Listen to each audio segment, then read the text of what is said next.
Welcome to the Lineman Lounge, hosted by Mike and Evo, calling their shots and being outlandish.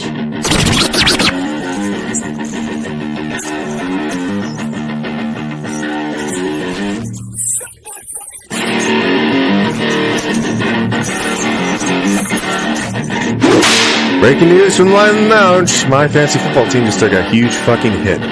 And that also makes it even more likely that the Raiders are going to beat the Ravens on Monday night. Le'Veon Bell is about to be your starter. Latavius Murray is going to go there as well. Jesus, fuck my ass. Get ready for the thickest podcast in the game. Coming to you from Hangar 6, where sleeves are optional. Strap in. The show starts right now. ¿Cómo están, bitches? This is the Lineman Lounge. I am Mike. The man to my right is Evo, and we are back on a Saturday. We are coming to you a little later than normal. Kind of an odd time. I think this thing started at like 3:16, but we are here. We are ready. I am going to make it all the way through today's show because I have not had any extra vitamins, and I am excited to fucking be here. I've had a busy day already. I got a ton more shit to do. A lot of sports I got to watch, and I got to study for midterms next week. But I'm absolutely pumped to be here. Evo, how you doing? How's the weekend going? Thank you for getting everything going this morning. We had some intense football going on for G. Hey man, I'm glad to hear how that game turned out, but it's just starting my weekend. You know, went out for a couple drinks last night, slept. My back feels all jacked up, which is always a nice way to start your Saturday. And then I figured we're doing, you know, here in Arizona around a noontime show, so I went looking for some high noons to drink on the show, and I can't find them anywhere. I don't know what's going on, so I'm just having to settle for Michelob Infusion. What is old go-to. Michelob Infusion? So back when you were here and we were still golfing, the lime and prickly pear infusion is just a refreshing beverage when you're trying to watch your calorie intake, which I'm not really trying, but it's a delicious beverage to me, so I'm all about it. And then I got no idea what the rest of the weekend has in store for me, so we'll see. Yeah, I thought about trying to hop on a little Fit Boy Fall, and it has not gone well at all so far. Like I have done nothing to get myself into shape whatsoever. I'm continuing to drink, and then vitamins have not helped either because I get hungry. But you know, you're gonna have that every once in a while. Fair enough. This is part of getting older. Yeah, it's part of getting older, man. I mean, listen, and you got to keep the brand thick, you know. I think the only reason why I'm as trim as I am, which isn't that trim, is probably because I'm, you know, sucking on that black water all the time. You know what I'm talking about. So that's about it. All right. Well, I mean, hey, listen, we're thick for a reason. All the homies be thick as fuck. All right. So that's how we roll, and I don't see that changing. I mean, I'd like to lose a couple lbs, but I don't want to lose. I don't want to lose all that thickness. I'll go from 3 to 2 C's. Absolutely. I'd be okay with 3 to 2 C's. You got to have at least a couple C's in there to maintain the brand. Yeah, minimum of 2 C's. That's how we roll on this show. But are we ready to hop in and start talking about some youth sports and then kind of get into the day? Because there's a ton of shit going on already. A lot of like high profile college football games going on. A massive week in the NFL. And then tons of playoff baseball going on right now as well. So we ready? Absolutely. Yeah. All right. Let's get into it. So we're going to hop in with some youth sports. If you guys are on the Facebook page, you probably just saw producer Amber. She was live streaming Graydon's game, and it was a ugly game. I don't know how else to describe it. It was an ugly game. Describe it the way you described it to me. So it was an ugly chick with big tits. That's the way the game was. Not fun to look at, not great, but you did enjoy part of what happened. The outcome was the only part that was really enjoyable. That Menor Silver team was able to come out with a dub. They won 8-6 in overtime. We did not get a single point until overtime happened. Really a defensive stalemate. The offensive line for us did not perform well. Love you, G, but this was another game that he did not perform his best. playing another Mayfield team. That's a team he struggled against the last time where he did not play very well. But they were able to finally get it done, went into overtime, starting from the 10-yard line at this level. Every team gets a possession. Mentor got the ball first, which I don't necessarily like, but based on the way these extra points work, I think it's actually more advantageous to get the ball first. So they were able to get in for 6. And then at that point, you got to go for the extra point. If you run a play, if it's a run play and you get in, that's 1 point.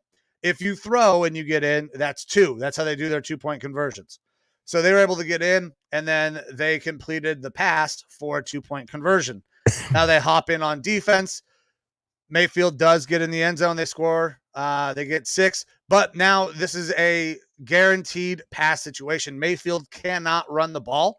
And that, I think, actually gives your defense a little bit of advantage. Normally when we see these kinds of overtime rules, especially in college, you typically want to be on defense first. That way your offense knows exactly what they got to do. But because they're not kicking extra points and you're going for 2, getting that 2-point conversion really gave the defense a leg up there because they know they have to throw it. You can just pressure with 4, drop 7 guys into coverage, and then that's exactly what they did. They're able to make sure that pass was incomplete, and they came out with a dub. The boys were incredibly excited. I'm excited for them. They move on to the Great Lakes Youth Football League Super Bowl next week, and it's a pretty good league, man. It's like 9 or 10 cities with 28 teams. They are one of 2 undefeated teams. Not sure who they're playing next week in the Super Bowl, but they are going to be there, and I'm very pumped for them. Very cool. Very cool. All right. Hey, I got one programming note to put out here. So I'm watching the view counts go up and stuff like that. I'm seeing people pop in and pop out. We have a big request here for everybody watching. Please, if you have not already, go to the YouTube page, like, subscribe, hit the notification bell, but at the very least, subscribe to the channel, please, because we are so close to that 100 subscriber number that we are really shooting for. We are currently on episode 94. We want to get to that 100 subscribers on the YouTube before episode 100 because that brings us in a lot of things for the channel. We're able to get that URL for the channel. It kind of starts to cement us a little bit more in that digital realm. It would help us out so much if you would please go on there if you haven't already. Like the page, subscribe, get on the Facebook and stuff, but really on that YouTube page because we are so damn close. We're that 9 people away, I believe, from hitting that 100-person number. So even if you can take your friend's phone, if you're at work or something like that, watching, you're chilling with someone, just steal their phone for a second, hop on their YouTube, like and subscribe to the page. It would help us out greatly. We would be very happy if you would do that for us. Absolutely, guys. Thank you for bringing that up, Evo. I'll drink to that. Absolutely. I'm actually, I haven't even popped the beer yet. I'm drinking a liquid death that I haven't seen before. It's a mango chainsaw. So it's actually a sparkling water with some mango in it. It's actually pretty refreshing. I like it. All right. I do like liquid death. They got some good shit. Not a sponsor. We're not done. We are not. Yeah, absolutely could be. Fucking liquid death would be a great sponsor. I love liquid death. 100%. But we're not quite done with youth sports. I had a very early morning to start, and my morning started with going to watch our middle child, Aubrey Jane Carlisle, go and play some soccer. This is the first time I've got to see her, and she is a little badass, man. She is, I think, one of the younger kids on the team. She is 4. The ages are 4 to 6. And she is probably one of the fastest kids out there on that field. I got to watch her score 2 goals today before I had to depart to get Graydon over to his football game. She scored a 3rd later on. So I don't know if Amber has it up and Aubrey can hear, but baby girl, you did so damn good today. Congratulations. Keep kicking butt. I love the fact that she loves playing soccer, and she's pretty damn good right now. So now, where does Aubrey get her speed from? From mama or papa? From Papa. It definitely came from Papa. Now listen. Oh, okay. When I got into the Army and we had to start running like long distances, no one was going to confuse me for fast ever. I was the worst mile, 2 mile runner. Like I was in fucking C ability group runs. I just don't have the endurance. Now when I was a young strapping lad, high school athlete, college athlete, I was pretty fast. I was consistently getting timed in my senior year of high school, mid 4.6s on my 40, 4.65, 4.66s. So I was in that range. But after about 60 fucking yards, I was starting to get tired and I didn't have long legs. So I was quicker than fast. I was able to beat people to a point. And then that long speed, I did not have it. So I was very good at, getting those quick initial yards, but somebody's going to catch my ass. She is hopefully going to be fast and quick. She looks very, very quick right now compared to the other kids. Amber was an athlete as well, but I'm definitely going to take credit because she's not in here to defend herself. So. All right. Well, Amber, of course, producer Amber could jump on in the comments and argue back if she wants. We'll make sure to display all that. Yeah. Very, very nice for Aubrey and you getting to see her play some soccer. I know it's been something that you haven't been able to see too much of. Yeah, no, and it meant a lot to me, and I think it meant a lot to her that I was finally able to make it there today. G's football has been like a conflict basically every weekend, so I was very proud of her and the work that she's been putting in, and I mean it looks like it's paying off. So great job, baby girl. Keep it up. I'm excited to see you continue to progress in your athletic endeavors, especially with soccer. So, all right. Well, I think that's it for me on U Sports. Anything else going on out in your neck of the woods that we need to bring up? Nothing that I'm really tracking. Okay. So I think we're good to move on. I guess we can go ahead and talk about baseball and how them Guardians are doing right now. Yeah. So Guardians play tonight. Series is tied 1-1. They got a massive fucking win last night. They absolutely need that. You go down 0-2 in a 5-game series, you're basically fucked. We don't see too many 0-2 series that come back and win 3-2. But the way these guys are playing, it's so inspiring to me, man. Like our perennial MVP candidate, Jose Ramirez, is really the reason that we were able to get that win last night. He hits a little flare out over towards third base. They got the shift on, so there's nobody there, and he's busting it out of the box. That little bloop single for most guys in the MLB turns into a double because he is hustling out of the box, busting it into second base.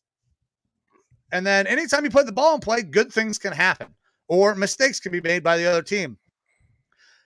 Josh Donaldson gets that ball, throws it to second base, wild throw. Jose Ramirez advances on a fucking wild throw. So a little flare out to left field goes from what most guys turn into a single to a double in a throwing error. Runner on third base, no outs. They're able to capitalize, get a run, get one more in the top of the 10th. These boys, listen, they're not going to play that brand of baseball that everybody's accustomed to. They're not playing Yankees brand of baseball. That's for goddamn sure. We play that disgusting brand of baseball that people don't like, where you hit the fucking ball, you put the ball in play, and then good things can happen. You run, you play defense.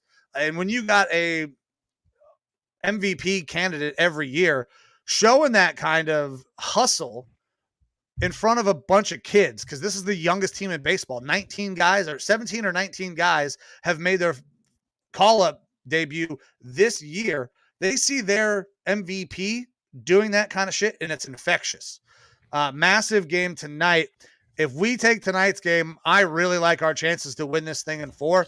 Cal Quantrill will pitch game 4. Regardless, he has not lost at home in a very, very long time. He did get the loss in game 1 of the series, but if Tristan can come out, pitch like he has been pitching, and we can get the ball to Cal tomorrow at home, I feel really good about our chances to knock off the Yankees. And it very much looks like we will be playing the Astros if we can make that happen. The Astros have been so fucking good. Jordan Alvarez is an absolute machine. Seattle has got to stop pitching to him. But there's some other wild shit going on. Like the Phillies are up right now 4-2 on the Braves. And they lead the series 2-1 already. So yeah, they win this game. They're moving on. Yeah. And Well, And we got the Padres up 2-1 on the Dodgers as well. Like, we could see a big shakeup. I think a lot of teams were expecting Braves, Dodgers, Yankees, Astros.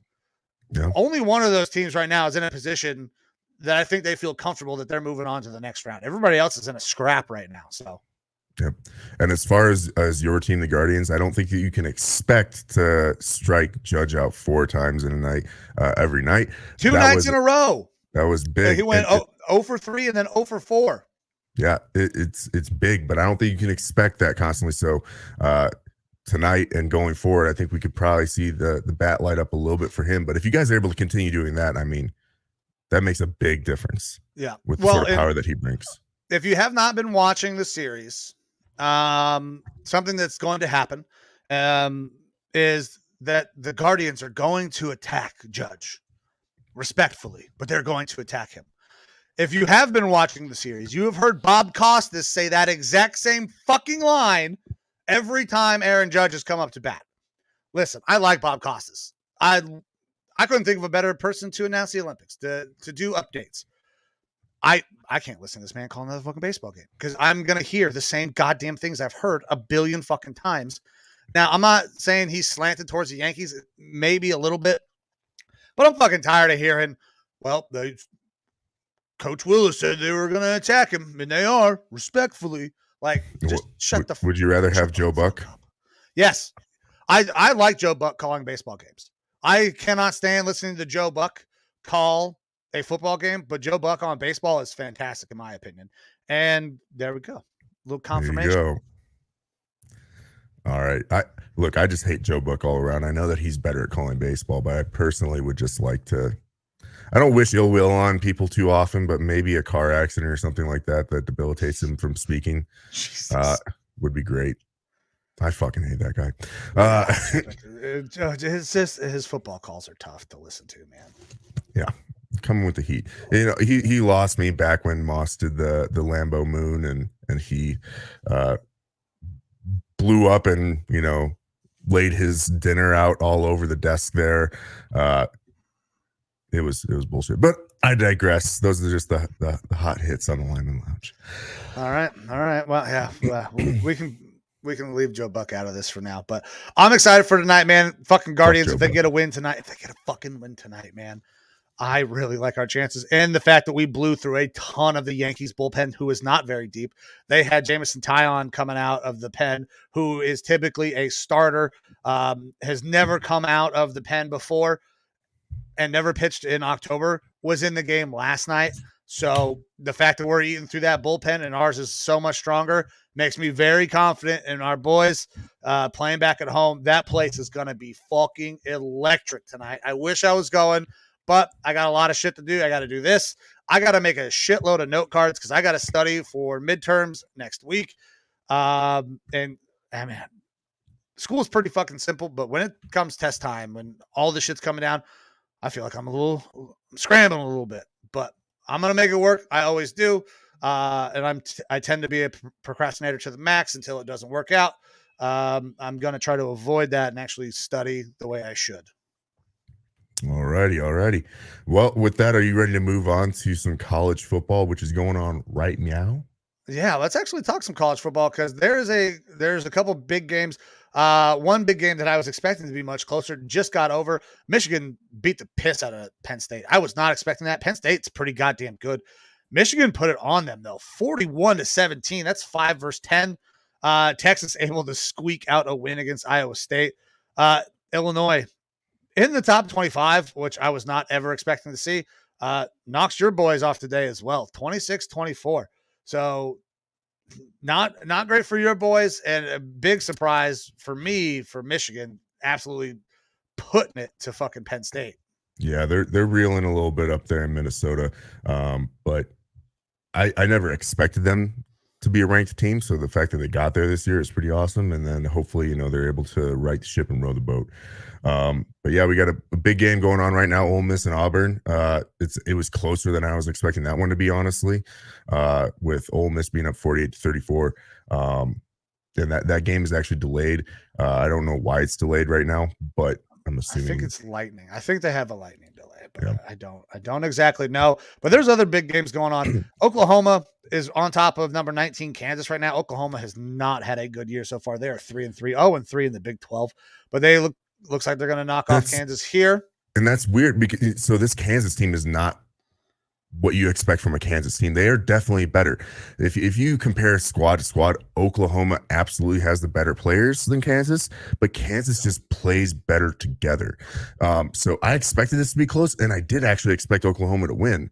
But I was rooting for Kansas in this one because I kind of like seeing how the Jayhawks are putting together more of a competent football team.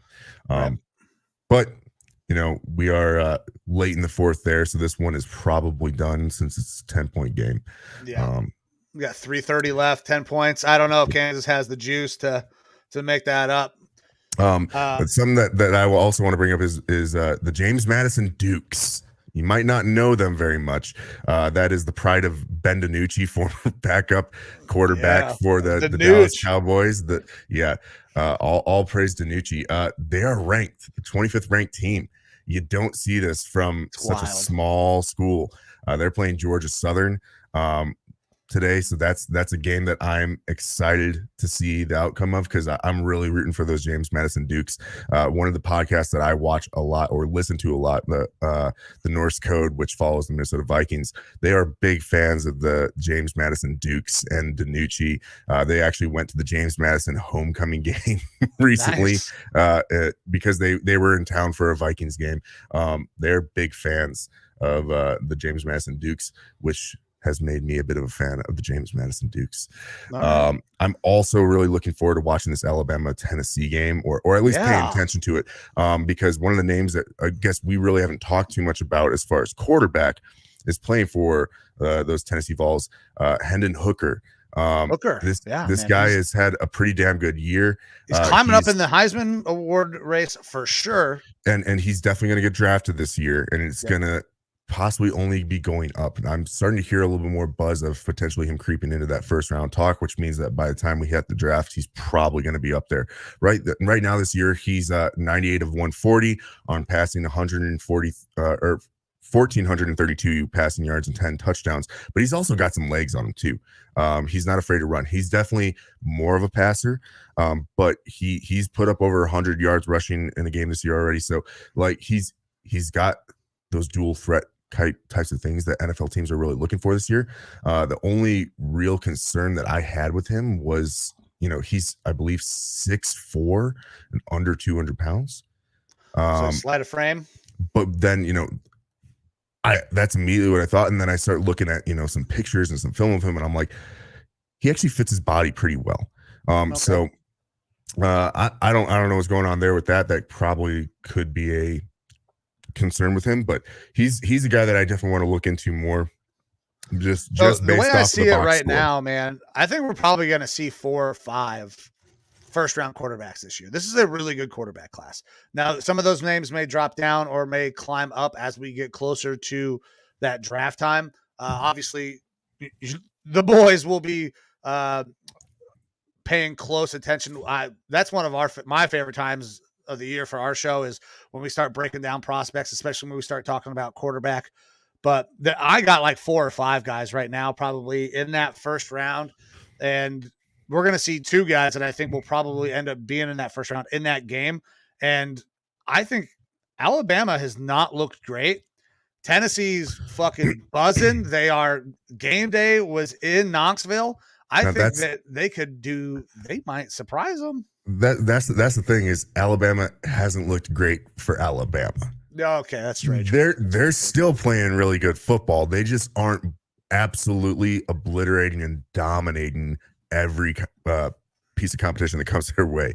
They're still winning these games, and they're still winning them well. They're still a very good team, very good coach team. Georgia's, kind of the class right now, but yeah, I mean this game, I'm rooting for Tennessee. Tennessee's ranked 6th right now. I do think it's going to be a bit of an uphill battle for them because even though they are an SEC team, they haven't necessarily had the recruits they haven't had to face this sort of a squad. I do expect it to be closer, but Alabama has been playing games closer anyways. So I don't know. It'll be real interesting if Tennessee's able to go out and get a win, and Hooker has a good day. Expect to hear that name tossed around a lot more. Oh yeah, if he gets a win here, he is going to skyrocket up the Heisman. His name is going to be in papers all over the fucking country as, is this the next number 1 overall pick? I don't think he's quite that class. I think we got 2 guys right now that I would consider for that top pick. Hooker, I think, would probably be 4th or 5th quarterback off the board. But I do, like I said, I think there's going to be 4 or 5 guys that go in the first round. Yep. And he is, or excuse me, that game is starting right now. So if you want to have us up on one screen and that game on another, go for it. It'll be it's one that I definitely want to pay attention to just because of the prospects that are going to be coming out of it. All right. Anything else on college football? I mean, we got some other decent games. NC State, Syracuse. That doesn't excite me. I don't like it. ACC football. We got more Big 12 teams. Oklahoma State, TCU. That game is just kind of getting underway as well. I don't see any team from the Big 12 making the playoffs this year. The only team that's got a chance from the ACC is Clemson, because of their name. I don't know that they're that good this year. So I got nothing else. You got anything else on college? No, not right now. Okay. We'll keep eyes on these games that are happening, but as of right now, I'm good to go. All right. So let's start diving into some good old NFL football. I got to pull up the lines.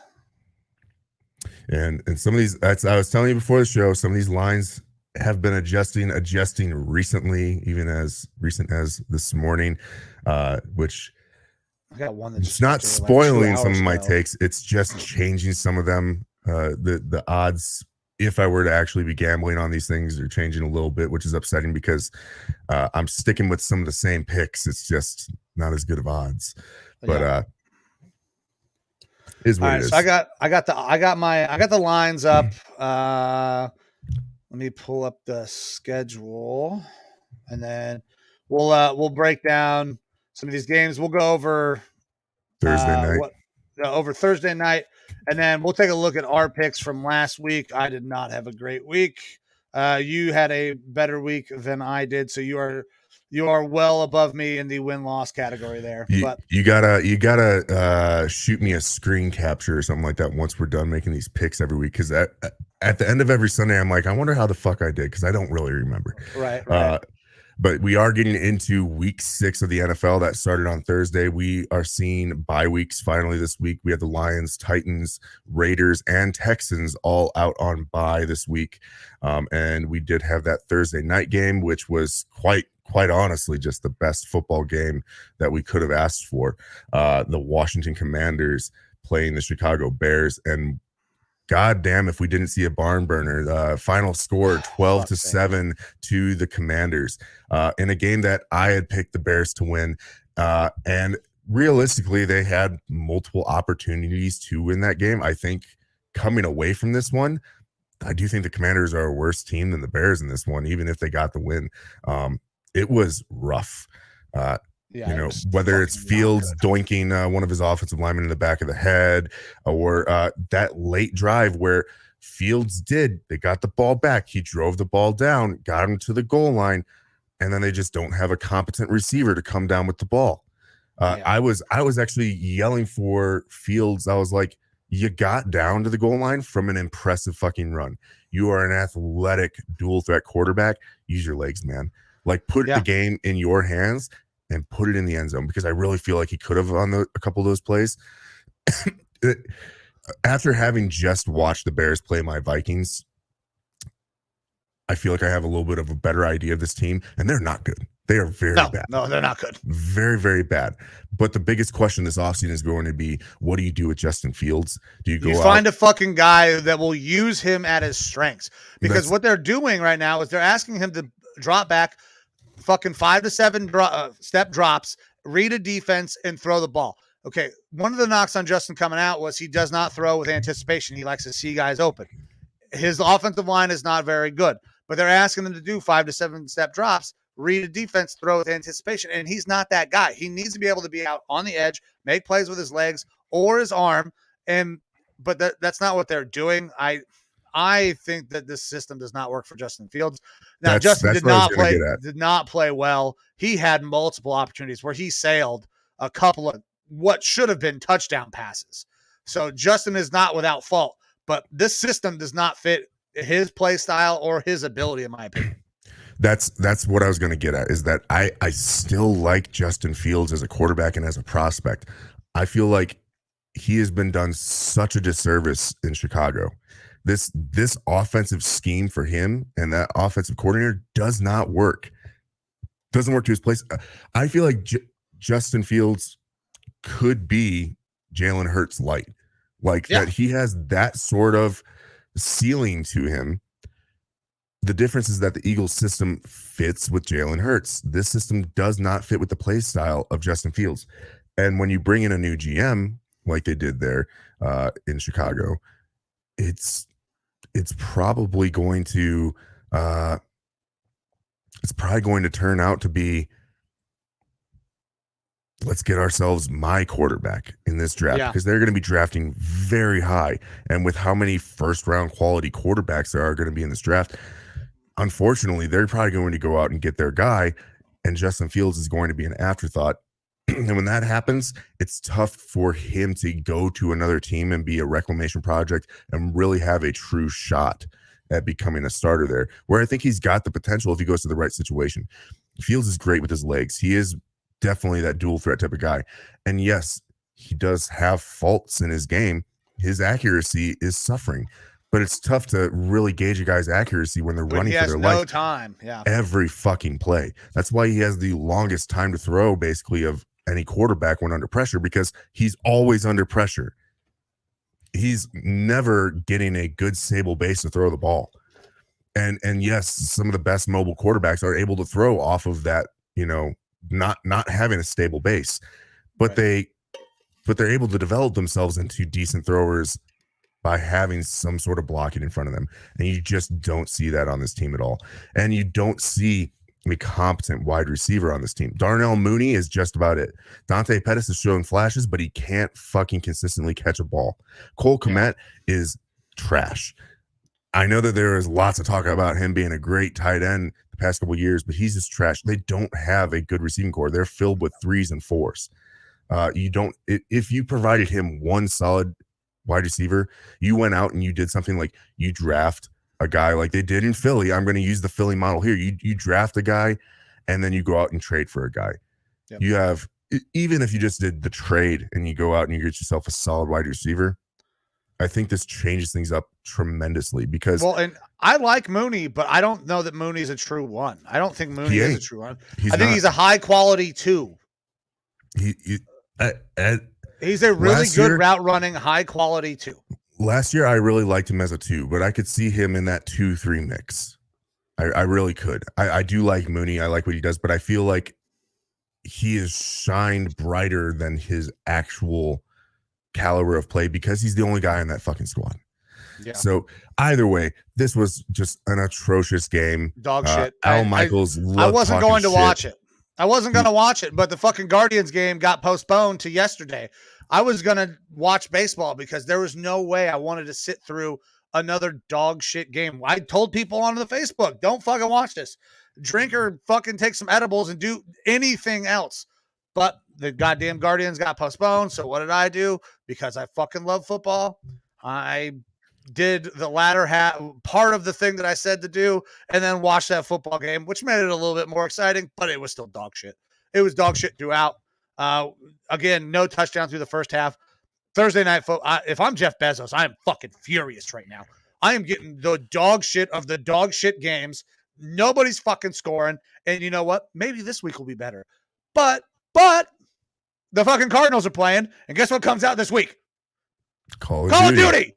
Now, let me preface this, and this is getting a little bit into next week's stuff, right? The new Call of Duty has its campaign, not multiplayer, but campaign launch on Friday. The game is Thursday. And so it's going to probably be coming around midnight and stuff like that. Mm-hmm. And this game is being played, I believe, in Arizona. So Kyler. Are they doing early release? Are they doing any early releases? No, it's Kyler, and it's only for digital pre-orders. I'm sure Kyler has the digital. either Kyler is not going to be affected because he doesn't play campaign and the game isn't out yet, or he's going to be like, let's hurry up and get this fucking game done so I can go home and pull an all-nighter playing the new Call of Duty. I don't know which. I'm kind of leaning towards the former, but we'll see. It's a narrative that we still need to watch because it is still held true. But getting back to this Thursday night game, the other thing that I want to talk about is the Washington Commanders, the commies. You have Carson Wentz, who apparently has a broken finger or something like that, and he's getting it checked out in LA right now. But he threw 50% and less than 100 yards, averaging 4.5 yards. They're bad. They're really bad. They're so good at wide receiver too. But you've got Terry McLaurin, and you've got Antonio Gibson, a good receiving back, and J.D. McKissick, a good receiving back.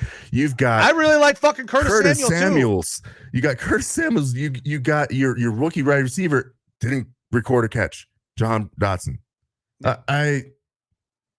You've got receiving talent out there. You've got some running back talent. You get your guy who just got shot in the dick a couple times back in his first game and still puts up 60 yards and a touchdown in Brian Robinson. You got talent on that offense, except at the quarterback position. Yeah, Ron Rivera said as much. He's like, what is the difference between the rest of the division and you guys right now? He said, fucking quarterback. It's the fucking quarterback. Yeah.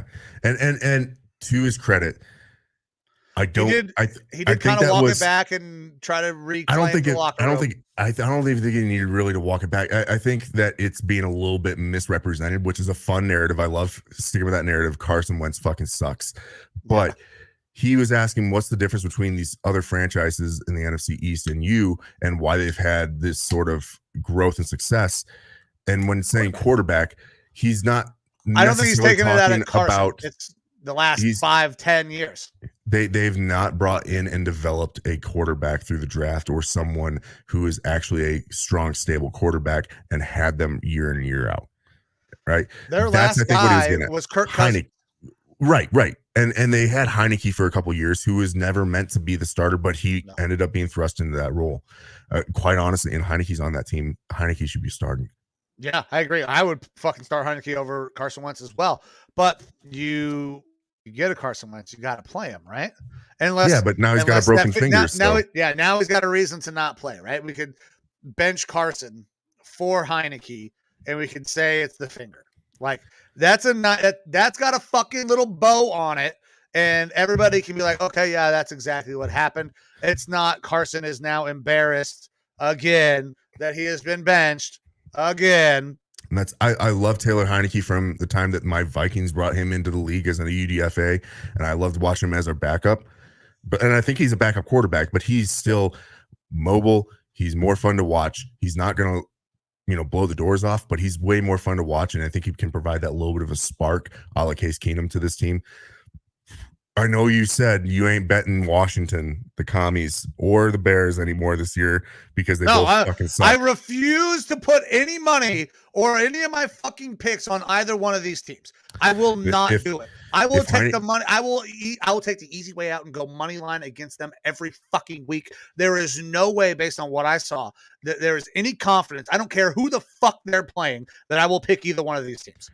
My caveat to that would be if Heineke ends up getting the start, based on who they're playing, I think I might actually be willing to think about that, because I think that I would consider Heineke. I would consider a Heineke-led commie team over a Carson Wentz commie team, depending on who they're playing. Now, the other news, I guess, that we can talk about surrounding those commies, and I don't know that we need to really deep dive into it right now because this is still unfolding, is more news surrounding Dan Snyder and the NFL possibly coming after him for his job and stuff. And now, if you haven't seen the news, I posted a little bit on the Facebook pages and stuff like that, but all you got to do is go to Google, type in ESPN Dan Snyder. It's going to be the first thing that you're going to end up seeing. Apparently, he is going out and having his lawyer teams hire private investigators to look into NFL owners. He says he has dirt on tons of owners, specifically Jerry Jones, that if they try to push him out of the league, that he's going to basically destroy the NFL by uncovering all their dirty little secrets. To which I say, I kind of want to see it. Yeah. I kind of want to watch the I don't want to see the downfall of the NFL. I want these rich assholes to actually fucking maybe pay the piper for once. Yeah, Like- that's the thing is, so as a player in the league, if you get in trouble, that's the person that's going to catch the most flack, right? Yeah. Next to the head coach, next to the GM, a little bit less flack, and then far down the line, pain is in my butt, is the owner. All right. You had the Haslams with the rebate scandal. You've got Robert Kraft with the jack off gate at the massage parlor in Florida. You've got Jim Irsay with drug addiction problems and stuff like that. There's no shortage of issues with owners, but and the Dolphins this year, where their owner gets suspended, collusion, he's not making less money. At the end of the day, the owners run the league. Goodell is an employee of the owners, and Goodell is the one, as an employee of the owners, who doles out, fines, suspensions, anything like that to the owners when they do something wrong. It's always a slap on the wrist. It's just the way that it is. That's the way the NFL is set up. It's unfortunate, but that's the way that the NFL is and how it's set up. If the owners do something wrong and they get suspended or something like that, who fucking cares? Because they're still making all the same money that they were before. Yeah. A suspension for an owner is the dumbest fucking thing. It doesn't matter. Yeah. So we've seen owners go out and do all this bad shit before. By the way, when you have millions and millions and billions of dollars, you didn't get that by being the cleanest person in the game. I'm sorry, you just didn't. There's going to be some dirt somewhere, somehow in one of your organizations that you run. It's how it is. It's unfortunate. It's how it is. There's dirt on every single owner. I think that my owners, the Wilfs, are phenomenal. There's got to be dirt on them somewhere. It is just the way that it is. All right. So we know it's out there. He knows it's out there. Dan Snyder can say this 10 out of 10 times. He's correct. And he might not have any information. No, all he has to he do could is come have on nothing, but I guarantee you, you, every asshole of every NFL owner is now puckered. Yeah, because they're like, I don't want this. Look, they're trying to push him out. Despite all the bullshit, the sex trafficking and toxic culture and everything surrounding this Washington team under the helm of Dan Snyder that he was aware of, despite all that, you know what the owners did? Not a goddamn thing. It wasn't until they found out that there was ticket sale issues and the league revenue sharing that he wasn't sharing the money correctly that they started to really put their focus on him. And in this ESPN report, they talk about the owners wouldn't have a problem with Dan. Like, they've never liked Dan Snyder since he came in the league. They've never liked him, but they don't care as long as you're making money and making them money. Right. They wouldn't care about any of this if he were able to get Washington a new stadium. They wouldn't care. Yeah. But because of all these scandals, they can't get it publicly funded. They can't get it publicly funded. And so now they're struggling. You have pipes breaking and shit water pouring on people. You've got players nearly dying on the field because it's such a trash fucking field. You've got fences or barriers falling over on Jalen Hurts with fans pouring onto him last year. You've got a god-awful state. They cut their seating down from 90-something thousand down to 60-something thousand, and they're still unable to fill the seats with butts. And if they do, it's most of their the rival fans. Philly came and almost filled out that stadium better than the Washington fans when they last played. It's a horrible situation, and Dan Snyder knows now that the owners are coming after him. If he finds some way to get himself a new stadium, owners won't give a fuck anymore. They'll be like, all right, cool, you're good. But I don't see a way of him getting a new stadium. Yeah, I don't either. So be real interesting to see how it plays out. We're just getting into the beginning of all this talk, and it could just be a lot of smoke, but the owners are setting their sights now on Dan Snyder. And are these comments going to make them pull back and let this team just continue to suffer and be a fucking dumpster fire full of scumbags? Who knows? I have no idea where this is going to go, but it's going to be fucking wild. All right. Wyoming coach here. I'm assuming this is the coach from the Wyoming high school athlete that we had. What's up, brother? I am having a couple for you right now. It's been a long morning already. Thank you for popping in. Hey, by the way, if you got any more athletes you want to send our way, just let us know. We'll get them highlighted on here as well. All righty. With that, I suppose that probably covers that awful Thursday night game as much as we. Yeah, it was dog shit. It was absolute fucking dog shit. Now, we did have somebody pop in here. I think we popped this up real quick. Stay Goated talked about Justin Fields and their ability to have some success on PA rollouts. I agree. You have got to get them out on the edge. They're not That's fucking just not doing that. it enough. That's not their offensive scheme, and that's why I think it's a bad fit. Absolutely, that's what works for him, and they just aren't doing it. Yeah, they're not. They can't. They're not doing it with any consistency. They're asking him to take regular drops, read a field, and that's not his game. He would have been so fucking good in that goddamn offense out in San Francisco over Trey Lance. He would have been so fucking good out there. We talked about it during draft time when they traded up. I thought that Justin Fields might have a shot to go there. I think Justin Fields would have been great there. That is a system that works for him. Working off play action, get him out on the edge, roll out, like that stuff would have been great. But I guess he is. The Ravens just should trade Lamar Jackson, get a bounty of picks, and use a couple of those picks in order to get Justin Fields and try to develop him in the same manner. I bet you they would have a very successful offense. They'd more success than what Chicago's having right now. I'm sure you'd see it dip down because Lamar Jackson is pretty damn good. But either way, with that, we can get into our Sunday games if you're ready to go, Mike. Absolutely. And then there's our coach again. Hey, 58-12 win last night. Good job, boys. Go out there and beat that ass. I like that. I mean, hey, coach, hop in here anytime. Tell us how your boys are doing. And then more footage, we'll absolutely take it. And if you look down on the bottom of the screen, we've got your Lineman Lounge hotline scrolling. If you've got a gambling problem, which we're going to talk about gambling, feel free to call that number. But always feel free to hit us up here on the Lineman Lounge. All right. So speaking of, I'm going to make sure my fucking phone is ready to go in case somebody calls in today. I don't need Torres complaining that I don't answer his phone calls. All right. So our first game of Sunday morning, the 49ers and the Falcons being played in Atlanta. The line is currently San Francisco -4.5, over under of 45. What you got, Mike? So the Falcons did a really good job against us. They were able to run the ball effectively. They do have some injuries though. I just don't know that they are going to be a consistent enough team. I don't know that the 49ers are that good either, but listen, Jimmy G is a fucking winner. He's never going to impress you. He's never going to wow you. And the defense has played pretty good, even though they have some injuries as well. For some reason, Jimmy G just fucking wins.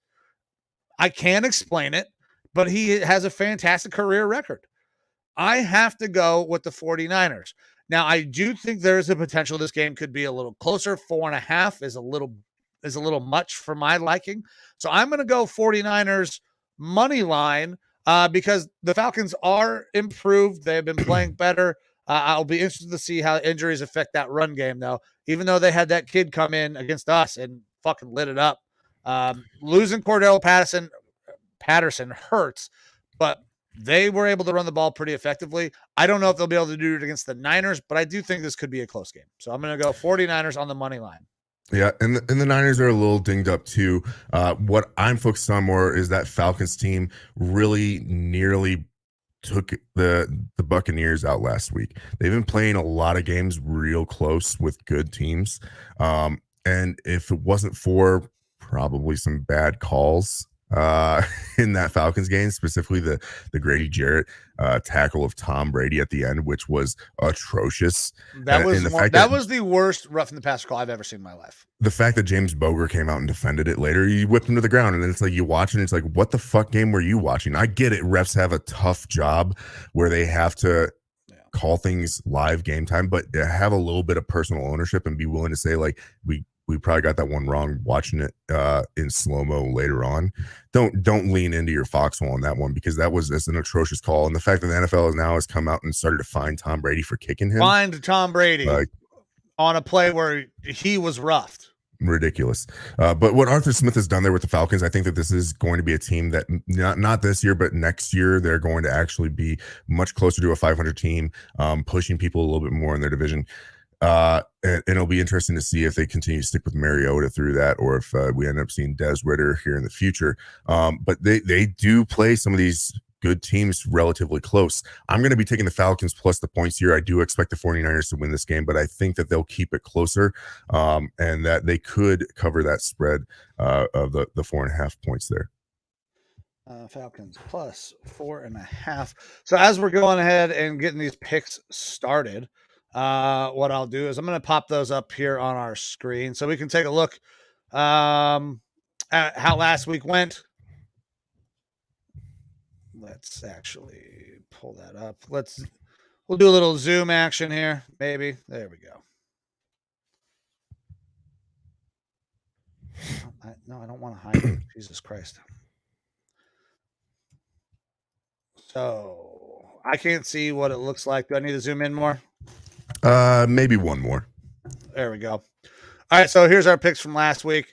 The Lions, severely disappointed. Seattle didn't get it done. Neither did Miami. Jags didn't get it done. And I had a fucking terrible afternoon.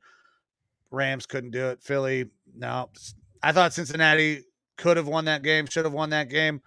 And then Kansas City perpetually doesn't cover. I don't know why I thought Kansas City would cover. They didn't. So I ended up going 7-9. You came out with a very respectable 10-6. That puts our season totals. I'm 37-42-1. You are now over 500, 40-38-2. Remember, bet responsibly, people, because this is all a crapshoot. So yeah, there's a couple of those games I really liked. Like I really liked the Lions to win that game, and they got fucking blown out. I really liked the Jags. I really liked the Jags to fucking win a game. Nope, did not happen. Yeah, we're not going to be perfect. I need to get my ass over 500 though. I need to have a monster fucking week. You are now back over 500, so congratulations on that. But so I'm off to a good start. I took the Commanders money line. Carson Wentz apparently doesn't know how to fucking lose on Thursday night. That's the only goddamn reason I took them, even though it was a game they probably should have lost. So, all righty.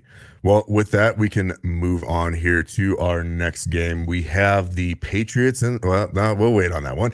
We have the Jets and the Packers being played in Green Bay. The line is now Green Bay minus 7.5, over under of 45.5. I got some stats for you here. So under LaFleur, Green Bay Packers are 6-0 against the spread at home following a loss. They've covered all of those wins except for one by more than a touchdown. All right. We know how Green Bay plays in Lambeau. We know that the Jets have been a team in recent history that have been very bad, but right now they have a 3-2 record. And those Packers took a big L to the New York Giants last week. So I'm interested to get your picks here, but for me, I'm taking the Jets plus the points here because I think that this Green Bay team is struggling. They talked about them being a top 5 defense coming into the year. They are absolutely not. They talked about Rodgers always makes it happen, even with lesser receivers. He is not making it happen. The one thing that they could have leaned on this year is their running game, and they really aren't. And it's not causing them to win their games. The Packers are still a phenomenal third down team statistically, but they're just not getting it done. Yes, going into Green Bay is going to help them. The stats show, or their history shows, that they are good against the spread coming off of a loss, but that's a definitely demoralizing loss. I think this is really cementing Aaron Rodgers thinking, hey, I'm retiring next year along with Tom, so I can go hang out with my witch girl. I just don't like this Packers team, and I really think I am taking the Jets plus the points here. I really think the Jets could keep this real close and maybe squeak out a win. And if they do that, sound the alarm bells in Green Bay, because they're going to be. It'll be time for RELAX. I don't think Rodgers can say that anymore, because it's not like he's got the team around him to be like, we've actually got some talent here. We can figure this out. I don't know that that's the case. If they go to 500 after week 6, that Packers team is going to be reeling, and I will fucking relish it. But I do kind of expect the Packers to win. I think the Jets have a chance to win, but that's why I'm taking the Jets plus the points, because 7.5. Before it was only 7. Now with the hook, I'm definitely on that Jets plus the points. Yeah, so I think that the Packers are going to win, but 7.5 is a lot, and this is and I'm talking about a team that I perpetually cannot stand, the Jets. I don't think they're very good. Zach Wilson has played better. He's still not played like the franchise guy they all expected him to be, but he has played better. I just don't think they have the juice to beat this Packers team in Lambeau after coming off of a loss. I'm going to play it safe. I'm trying to get my win-loss percentage back up over 500. So I'm going Packers on the money line here. I still think no matter what, the Packers win this. So that's what I'm going to go with. 7.5 seems like it might. If this was at 6.5, I would go Packers minus 6.5 by a touchdown, but more than a touchdown on a team that's really not as good as everybody was thinking they're going to be. That's too much for me. Packers money line. All right. Next game, one that I was excited to talk about today as well. Things have changed a little bit. It's the Jaguars and the Colts being played in Indianapolis. The line it's changed, but it hasn't changed that much. Yep. The line is Indy minus 1.5. It was at one point Indy minus 3 in an over-under of 41. Now, keep in mind, the Jaguars like to take it to the Colts. They've actually fucking killed them the past 2 games. And the Colts currently have the worst offense in the NFL, statistically. They're putting up the least amount of points per game. On top of that, now, as of this morning, both Jonathan Taylor and Nyheim Hines, their 2 top running backs, are both downgraded out for this game. Yeah. So I was all on the Jaguars plus the points before when they were taking more. It's closer now. I'm still Jaguars plus the points on this one. I like the Jags to win this game, man. They have played some close games. They are a team that's slowly getting it together. The Colts are not putting up points. The Jaguars defense is quietly one of the better, top 10 in the league, actually. This Jaguars team is maybe as good as their record with the young talent and stuff that they have, but they're better than people are giving them credit for, I think. And the Colts, for whatever reason, just have not been turning it in this year. So I'm taking the Jaguars plus the points on this one. Yeah, Torres, before I give mine, I want you to know that I love you. I'm going Jags money line, dude. Like, the points are nice, but I want the odds. I talked about I got to get my record back up. The Jags are a better team right now, especially with Jonathan Taylor and Nyheim Hines out. Matty Ice has not looked good. That Colts offensive line is fucking terrible. They only have one guy in Pittman who can really separate as skill position guy. So I don't see a way that they're going to really be able to put up points. Now, if their defense can come around, maybe they can hold the Jags to a low-scoring game. But I still like the Jags here, man. Like, they are playing much better. They have pretty good running backs. They have some decent wide receiver options. Their quarterback play is drastically improving. And you know what? They're coached by an adult now. So I just can't justify a Colts pick here, even though when we look at them on paper, right, the Colts are probably a more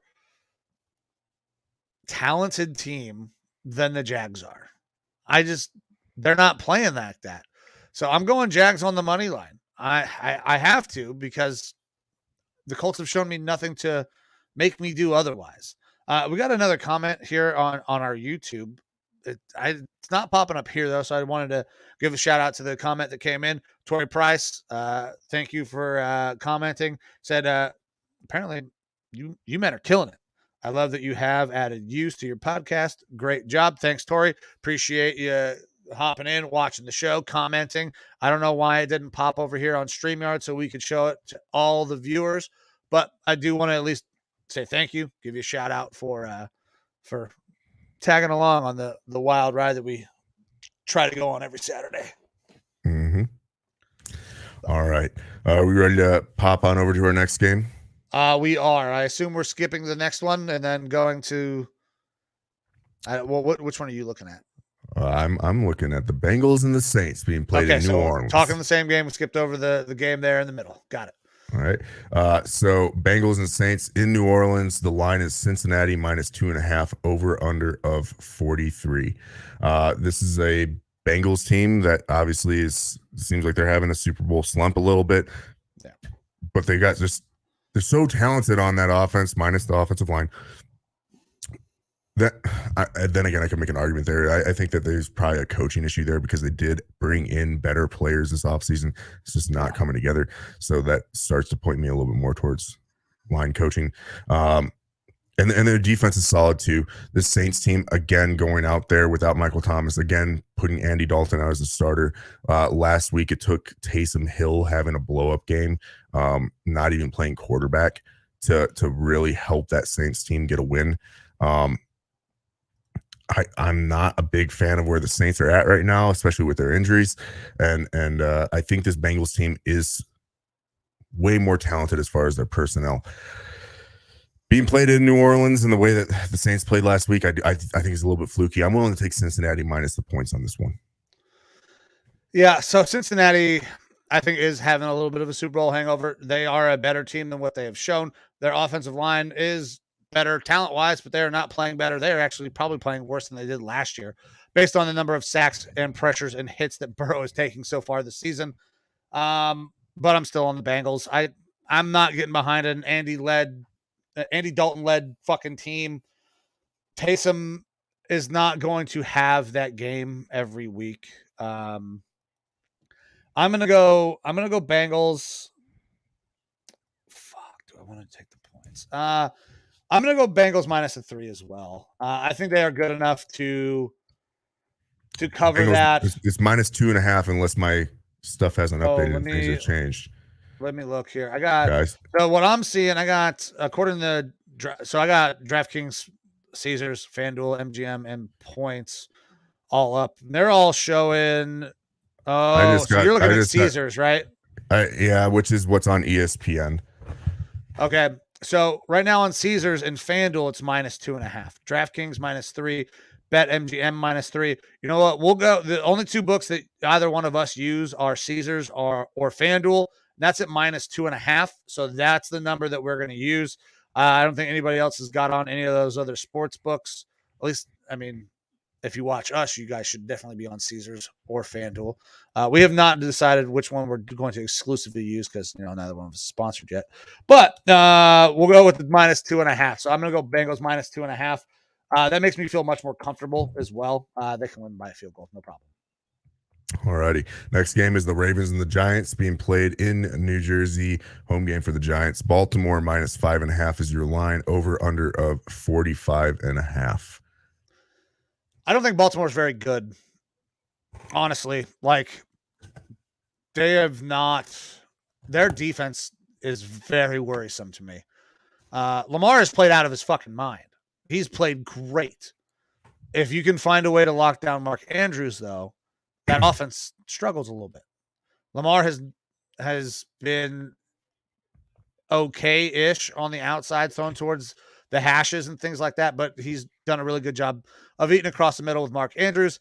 He's run the ball very effectively as well. But their defense is kind of fucking porous. And I really like the things that the Giants are doing with Brian Daboll. And I like the fact that Saquon is getting his legs back underneath him, getting some work in. And Danny Dimes actually looks like he could continue to play for a little bit. I think coaching has really helped him.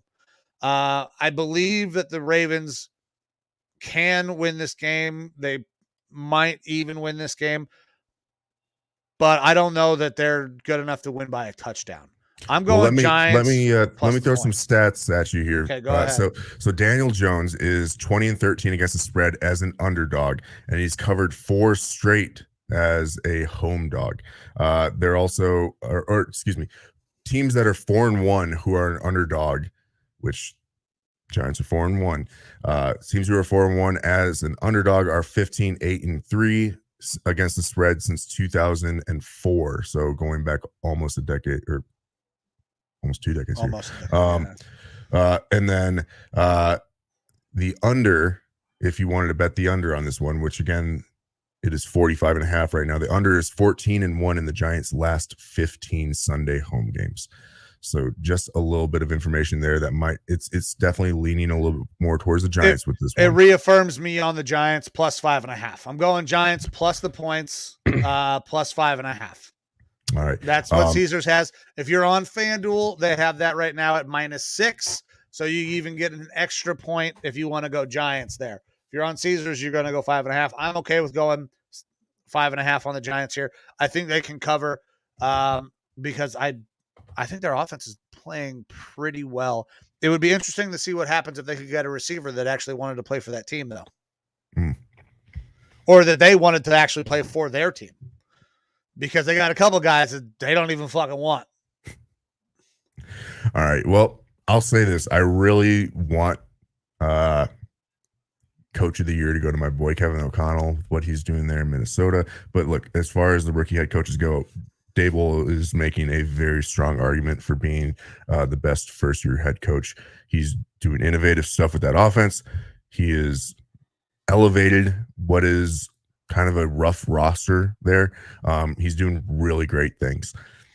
I really like what the Giants did. I texted our boy Billy Coleman, a big Giants fan, right as the game was ending last week, saying, your Giants fucking rock, because they just took it to the Packers over there in London. Right. Super stoked about that. And obviously the stats here are leaning towards the Giants. I'm going to be taking the Ravens money line. I like what the Giants are doing. I think they're a very good team. I kind of disagree with you a little bit, though. I think the Ravens are a very good team. I do think that they're a very good team. Their weaknesses do lie on their defense, but I think Lamar Jackson is elevating all those guys around him quite a bit. And I'm not willing to take Duvernay is having a good year. Absolutely.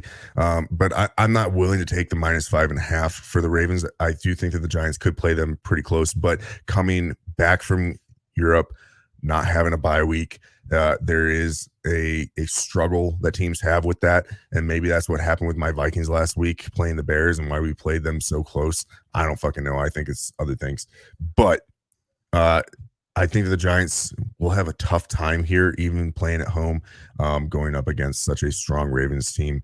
I'm going to take the Ravens money line on this one. Okay. Got you down for Ravens money line. All right. Next up, we have the Buccaneers and the Steelers. Again, Kenny Pickett starting out there for the Steelers. The line in Pittsburgh. In Pittsburgh, the line is currently Tampa Bay -9.5, over under of 46. Now, mind you, this is a Buccaneers team again that, they've put up over 21 points. What, one time now? They're one of the lowest scoring offenses in the NFL, aren't they? Yeah, one time. They're not doing well. They put up 21 against the Falcons last week. The week before, they put up 31 in a loss to the Chiefs, and they haven't put up more than 21 points any other time. So this team, this offense is struggling. Tom is struggling. To think that there's going to be that big of a spread of 9.5 points. I mean, Pickett has a lot of growth that needs to happen for sure. Yeah. I do like that he's getting my boy George Pickens involved more and more and more. Pat Freiermuth, he's out in the concussion protocol still. I think it's his third, and since he's been a player, because it's his second year. So that extends his timeline a little bit. So he's out for the game. Tight ends are usually kind of that safety blanket. The Buccaneers are a better team. Yeah, their defense is better.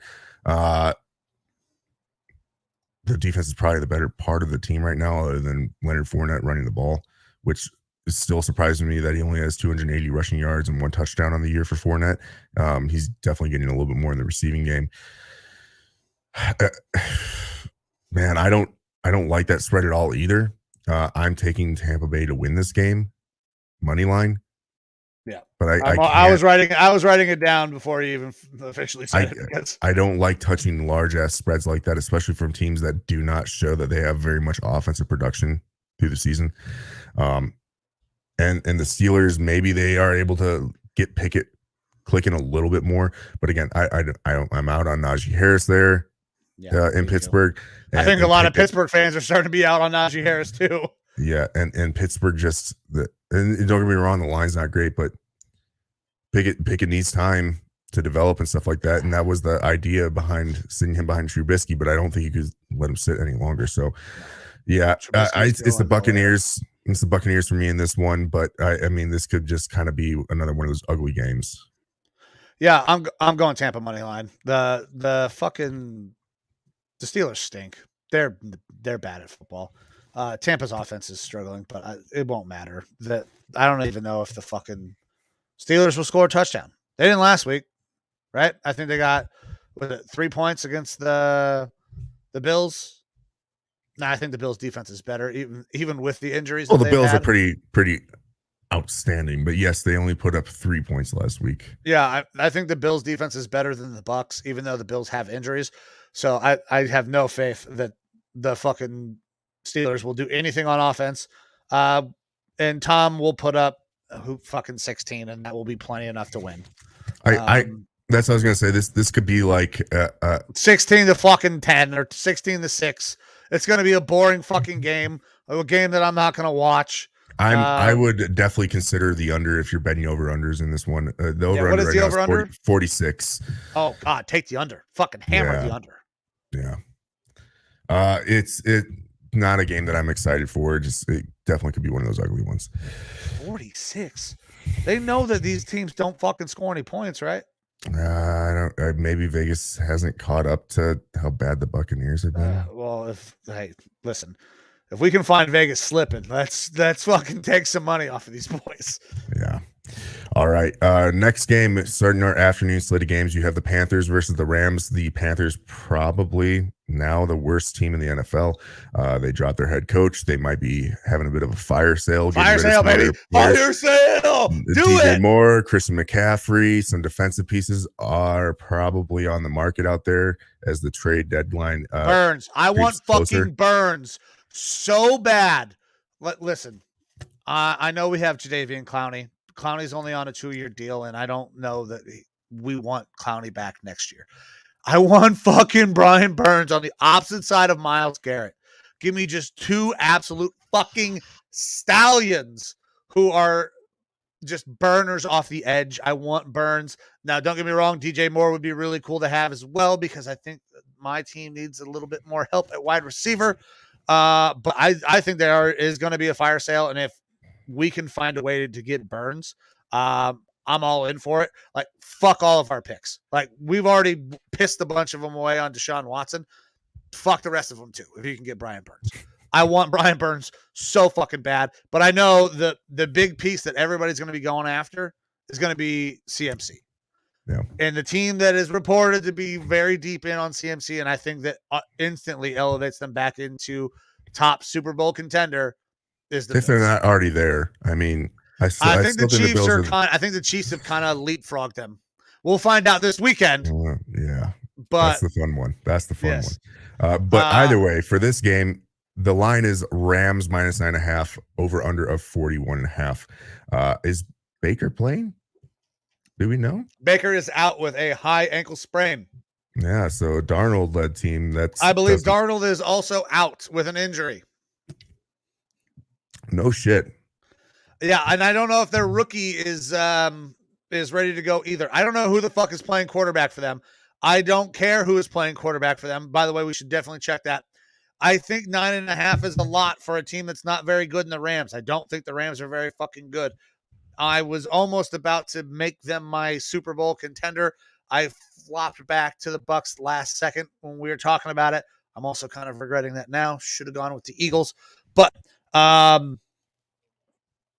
The Rams stink. The fucking Panthers are the worst team in the NFL right now. PJ Walker. PJ Walker is your starting quarterback for the Panthers. Rams money line. I just make it fucking super simple. I'm going Rams money line because I'm not dealing with the points. I'm the same. Again, I don't like the 9.5 point spread because the Rams have actually been struggling this year. They only like to throw to Cooper Kupp and maybe Ben Skoranek because they're white and Stafford they're white. Underlying racist or something like that. And Allen Robinson is just an afterthought. But the Rams easily could win by that spread against such a bad Panthers team. However, I can't take that sort of a large spread, so I'm just going Rams money line as well. I'm going easy here. I'm taking Rams money line. The odds are probably like minus 400. Like, it's not good odds, but there is no doubt in my mind. Like, if the lock of the fucking week is the Rams beating the goddamn atrocious Panthers, who are onto their fourth fucking quarterback.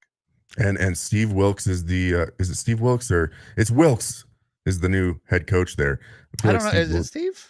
I don't know. It doesn't matter. It doesn't matter. It doesn't fucking matter. Talk to the Cardinals fans down here when Wilkes was interim coach for Cardinals, and they were not happy with him either. They think that he's just bad at head coaching, bad at positional coaching, all that. So, yeah, absolutely Rams win this game. Speaking of Cardinals, next game, we have the Cardinals and the Seahawks playing in Seattle. The line is currently Arizona minus 2.5 over under of 50.5. Again, Cardinals probably have the worst secondary in the league, in my opinion. And they have some players down from injury. So I'm going to go Seahawks plus the points here, plus the 2.5 points, because Geno has been playing fucking really good. I mean, if you haven't picked him up in your fantasy league yet, go and look at him because he's, I believe, the 5th ranked quarterback in fantasy right now. Really, you said 3.5? It is 2.5 according to Caesars and ESPN right now, with an over under of 50.5. So they're expecting some points to be put up here. But I kind of like the Seahawks to win this game. And so if they're giving them points, I'm going to take the Seahawks plus the points here. Yeah, I'm hopping on the same train, man. Seattle plus the points. Listen, I would love to say that Geno's not very good. I don't think he is very good. But you know what he's doing right now? He's playing really fucking good. So it doesn't matter. All the things that have happened in the past make no fucking difference because Geno is playing for another contract. Mm-hmm. He is. I don't think he's playing to be a starter in this league for a long time. I think Geno knows what his days are. But Geno's playing for another contract to go be a backup somewhere for the next 3 to 5. And he's doing a damn good job of that. He's going to stick around the league for probably a while now because of what he's done. Arizona's not good. Their secondary is atrocious. The Seattle Seahawks have really good fucking wide receivers. And I don't know what's going to happen with Fortnite. Or not Fortnite, Jesus Christ. I feel like Kyler Bailey, I feel like he plays Fortnite because he's so little. But Call of Duty. I'm not getting on the Cardinals train at all. I'm taking Seattle plus the points. If I'm wrong, fine. This one, I'm not 100% sure because I feel like at any moment Seattle's going to come out and lay an egg and Geno's going to look like old Geno. But I can't listen. When somebody shows you who they are, believe them. Right now, Geno looks like a really good fucking quarterback. So I'm going to ride with him until he, lets me down. Absolutely. All right. So I'm excited to talk about these next two games, our last two games of Sunday. So first, starting off, we have the Bills and the Chiefs being played in Arrowhead. The line is moved a little bit here and there, but the line is Buffalo minus 2.5 over under of 54. Bet that over all day. And I've got some stats for you here. Okay. So this is the first time that Mahomes has ever been a home dog in his career. Okay. Mahomes is also 7-0-1 against the spread as an underdog in his career. Straight up, he's 6-2 in those games. Also, the Bills are 1-5 against the spread in their last 6 games against winning teams. Ooh. That being said, we all saw what happened last year in what should have felt like the Super Bowl. Maybe the greatest game I've ever watched. It was a very fun game to watch versus the Bills and the Chiefs in the playoffs. But when the Bills have gone into Arrowhead the past 2 times in regular season, they've worked over the Chiefs. And I really like this Bills team. This is a tough one. I want to take the points. I'm going to take Buffalo money line. Bills money line. All right. I kind of thought that's where you were going. This is a really hard game for me to This is an decide on. emotional game for both these teams, but I think more so for the Bills because they really feel like they should have gone to the Super Bowl last year. Yeah, they feel like they got fucked. Well, I mean, they didn't get fucked. The rules were the rules, even though the rules were shit. So you shouldn't feel like you got fucked because you already knew what the rules were. Kansas City, I thought the loss of Tyreek was going to cause his offense to really take a step back. And it hasn't. They've been doing a really good fucking job of spreading the ball around to different areas. And Travis Kelce is having himself a fucking year. 4 touchdowns in the last game. Like, the man is just unconscious in the fucking end zone. He's getting the ball. And you can't fucking stop him. They are playing way, way better on offense than I expected because I thought Tyreek would hurt. Their run game is still dog shit. CEH is, I don't know why he's still starting. But they continue to do it, and then when he's not in, McKissick is in, who has been very nice for them. I'm really upset that Pacheco has not gotten more opportunities.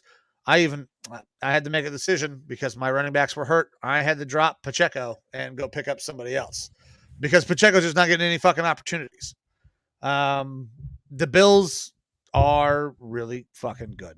They also need to work on their running game. We're going to see a lot of passing in this game. I think that the Bills have better weapons in the passing game than the Chiefs. I think that the Bills defense is a little bit better than the Chiefs, even though they are playing pretty goddamn good. And the Chiefs were almost completely fucked in the last game by another terrible fucking roughing the passer call. Chris Jones had the ball out.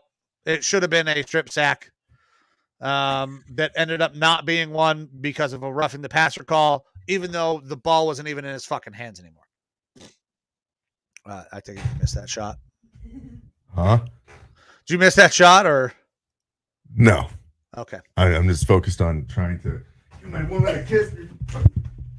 Oh God. So this is very tough. I think the Bills are a better team. I really do. I think that there's going to be a little bit of there's going to be a talking point that the Chiefs are fucking home dogs for the first time under Pat Mahomes. And the fact that they are the dogs, I got to take the points. I have to. I'm going to go Chiefs plus 2.5. I do think that the Bills can and will win. This could be a 1 point fucking game though. For me, this is definitely more of like a pick'em game, and Vegas would never allow this to be a pick'em game because I think that both these teams are I think the Bills are the best team in the NFL. I think that they are a better team than the Chiefs, but these two teams play each other like it is their Super Bowl. I mean, they do. They play each other very hard. It's becoming a fantastic rivalry and an emotional game and stuff like that. I don't think they give a fuck about the spreads or anything like that. I don't think they give a fuck. Like, I don't think Mahomes is going to go, oh, we're dogs, so I'm going to use that as an emotional boost. No, I think he just goes into the game. I don't know that he will talk about it. It is going to be a big national storyline that he is a home dog for the first time in his career. And I think once it gets talked about enough, because we're going to hear about it all morning tomorrow morning that Pat Mahomes is a home dog for the first time in his life. You know, it's I mean, you don't have a history, so you don't know what's going to happen with it, I guess. I don't. I'm going to take the Chiefs plus the points. These are probably the two best teams in the NFL, period, regardless of division. I still really like the Eagles. They're the only undefeated team. But if the Eagles run into either one of these teams in the Super Bowl, I like either one of these teams better than those. I'm going to take the points. Well, honestly, this game could go a billion different ways. I am hoping that we see just an absolute fucking masterclass of what football should look like so we can get that goddamn stink of Thursday night football for the last couple of weeks off of us. I want to see good fucking football, and this is the game that you're going to watch if you want to see what the fuck the NFL is supposed to look like.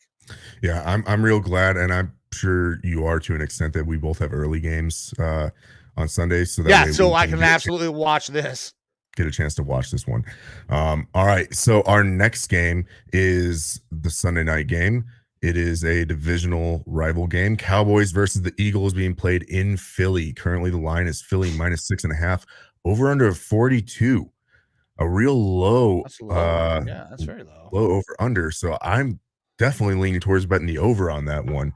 I do believe I've got some stats that I wrote down here. So the Cowboys have won and covered 8 straight divisional games. They are 22-7 against the spread in their last 29. And the Cowboys are also 10-1 against the spread in their last 11 road games. This Cowboys team being led by Cooper Rush again right now. Dak Prescott is questionable, but he hasn't really been throwing.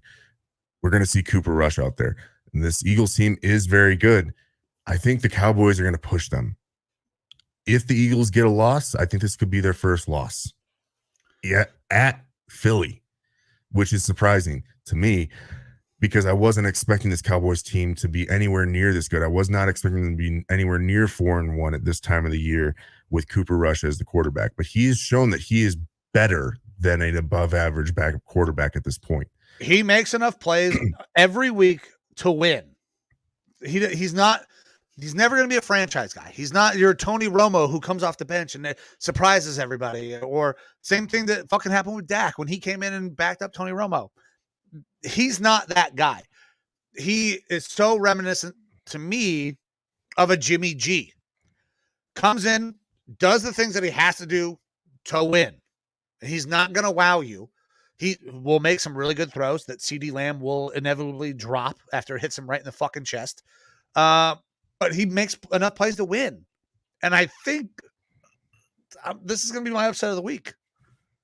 I think the Cowboys fucking win this game. I think they got a good chance.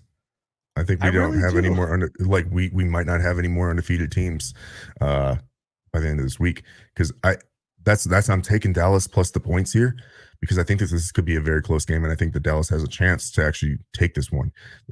Look, divisional games in general usually are played by less than a touchdown. So the fact that it's currently 6.5 points right near that touchdown mark makes it way easier for me to say, hey, I'm going to take Dallas plus the points, plus all those stats I threw at you that are leaning towards Dallas being able to beat the spread here.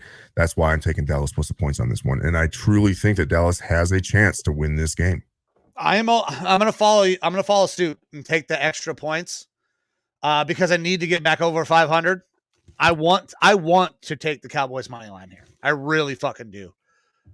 But I got to get over 500. I'm taking the Cowboys plus the points, but I really think that this Cowboys team has a legit chance to win this fucking game. And to be honest too, if you're wanting to tease yourself a little bit and go with that over under, primetime games this year, the under has been the way to go. Slaughter. Unfortunately. But I'm probably gonna bet the under on Thursday Night Football until I lose. For the rest but right now, a 42 between these two teams for your over under. I'm absolutely slamming the table for an over. The Eagles are averaging like 28 a game, aren't they? I think they're the highest scoring offense in the NFL right now. It feels like they are. Let's take a look here.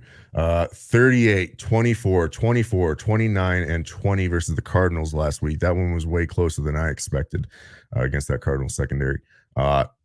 They're putting up consistently over 20 points. Only one game that they actually hit that 20 mark.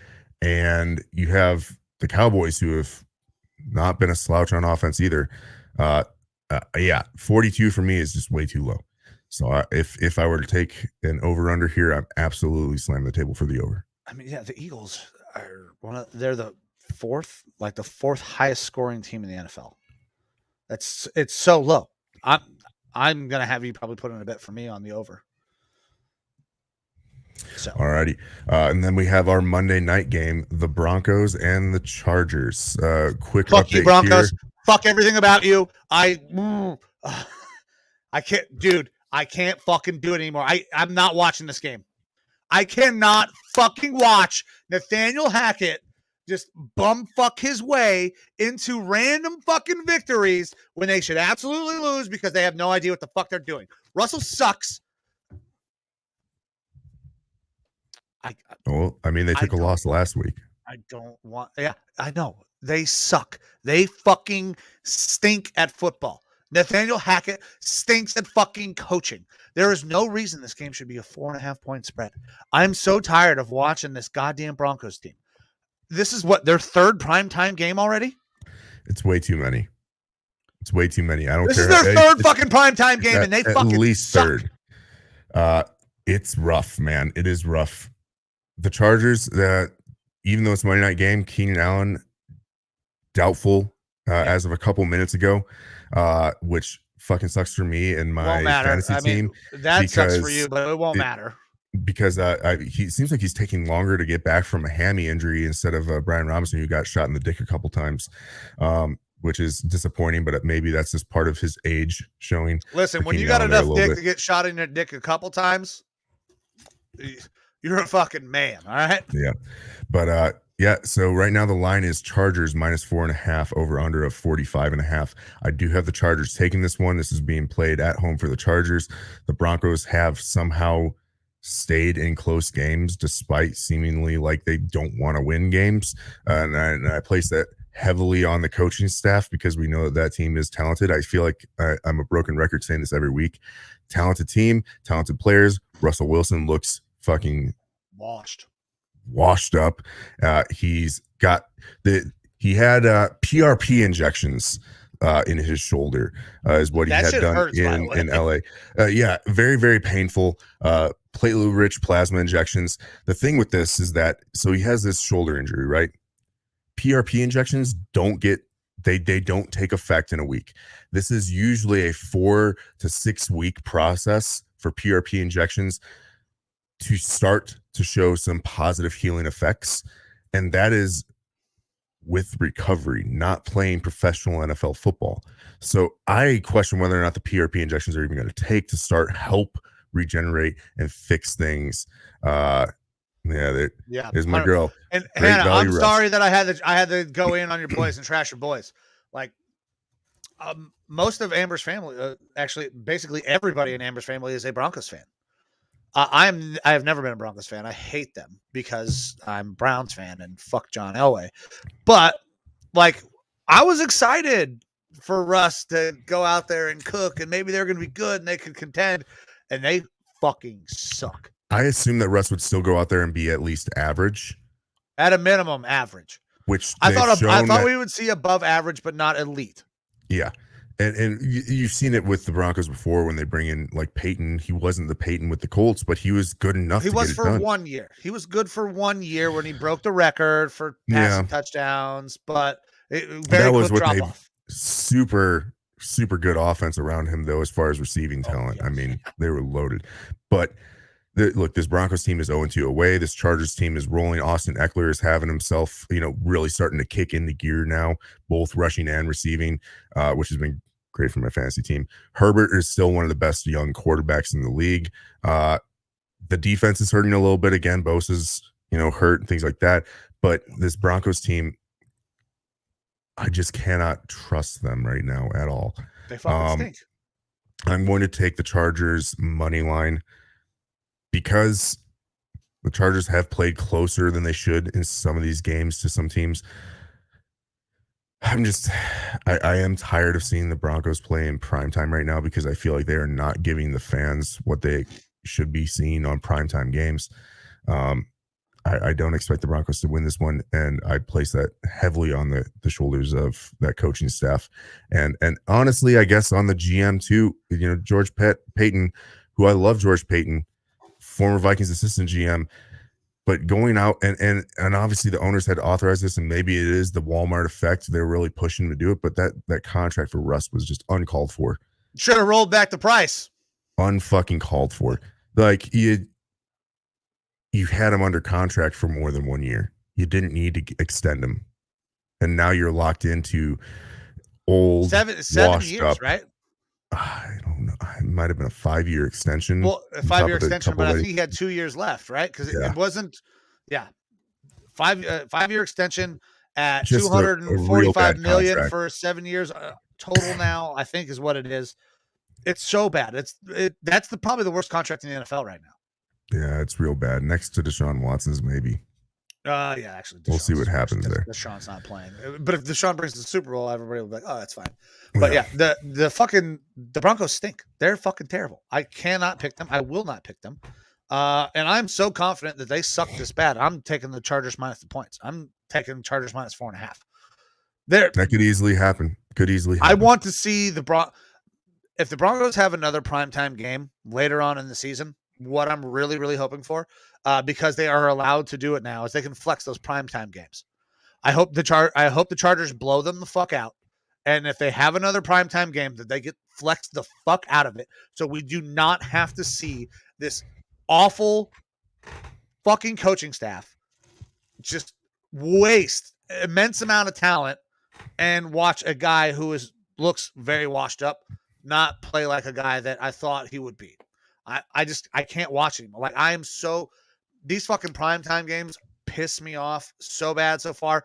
I don't understand why we're not flexing the Bills Chiefs into this fucking primetime game. They have the ability to do it now. They have the ability to do it. They just started this year saying we can flex Monday night.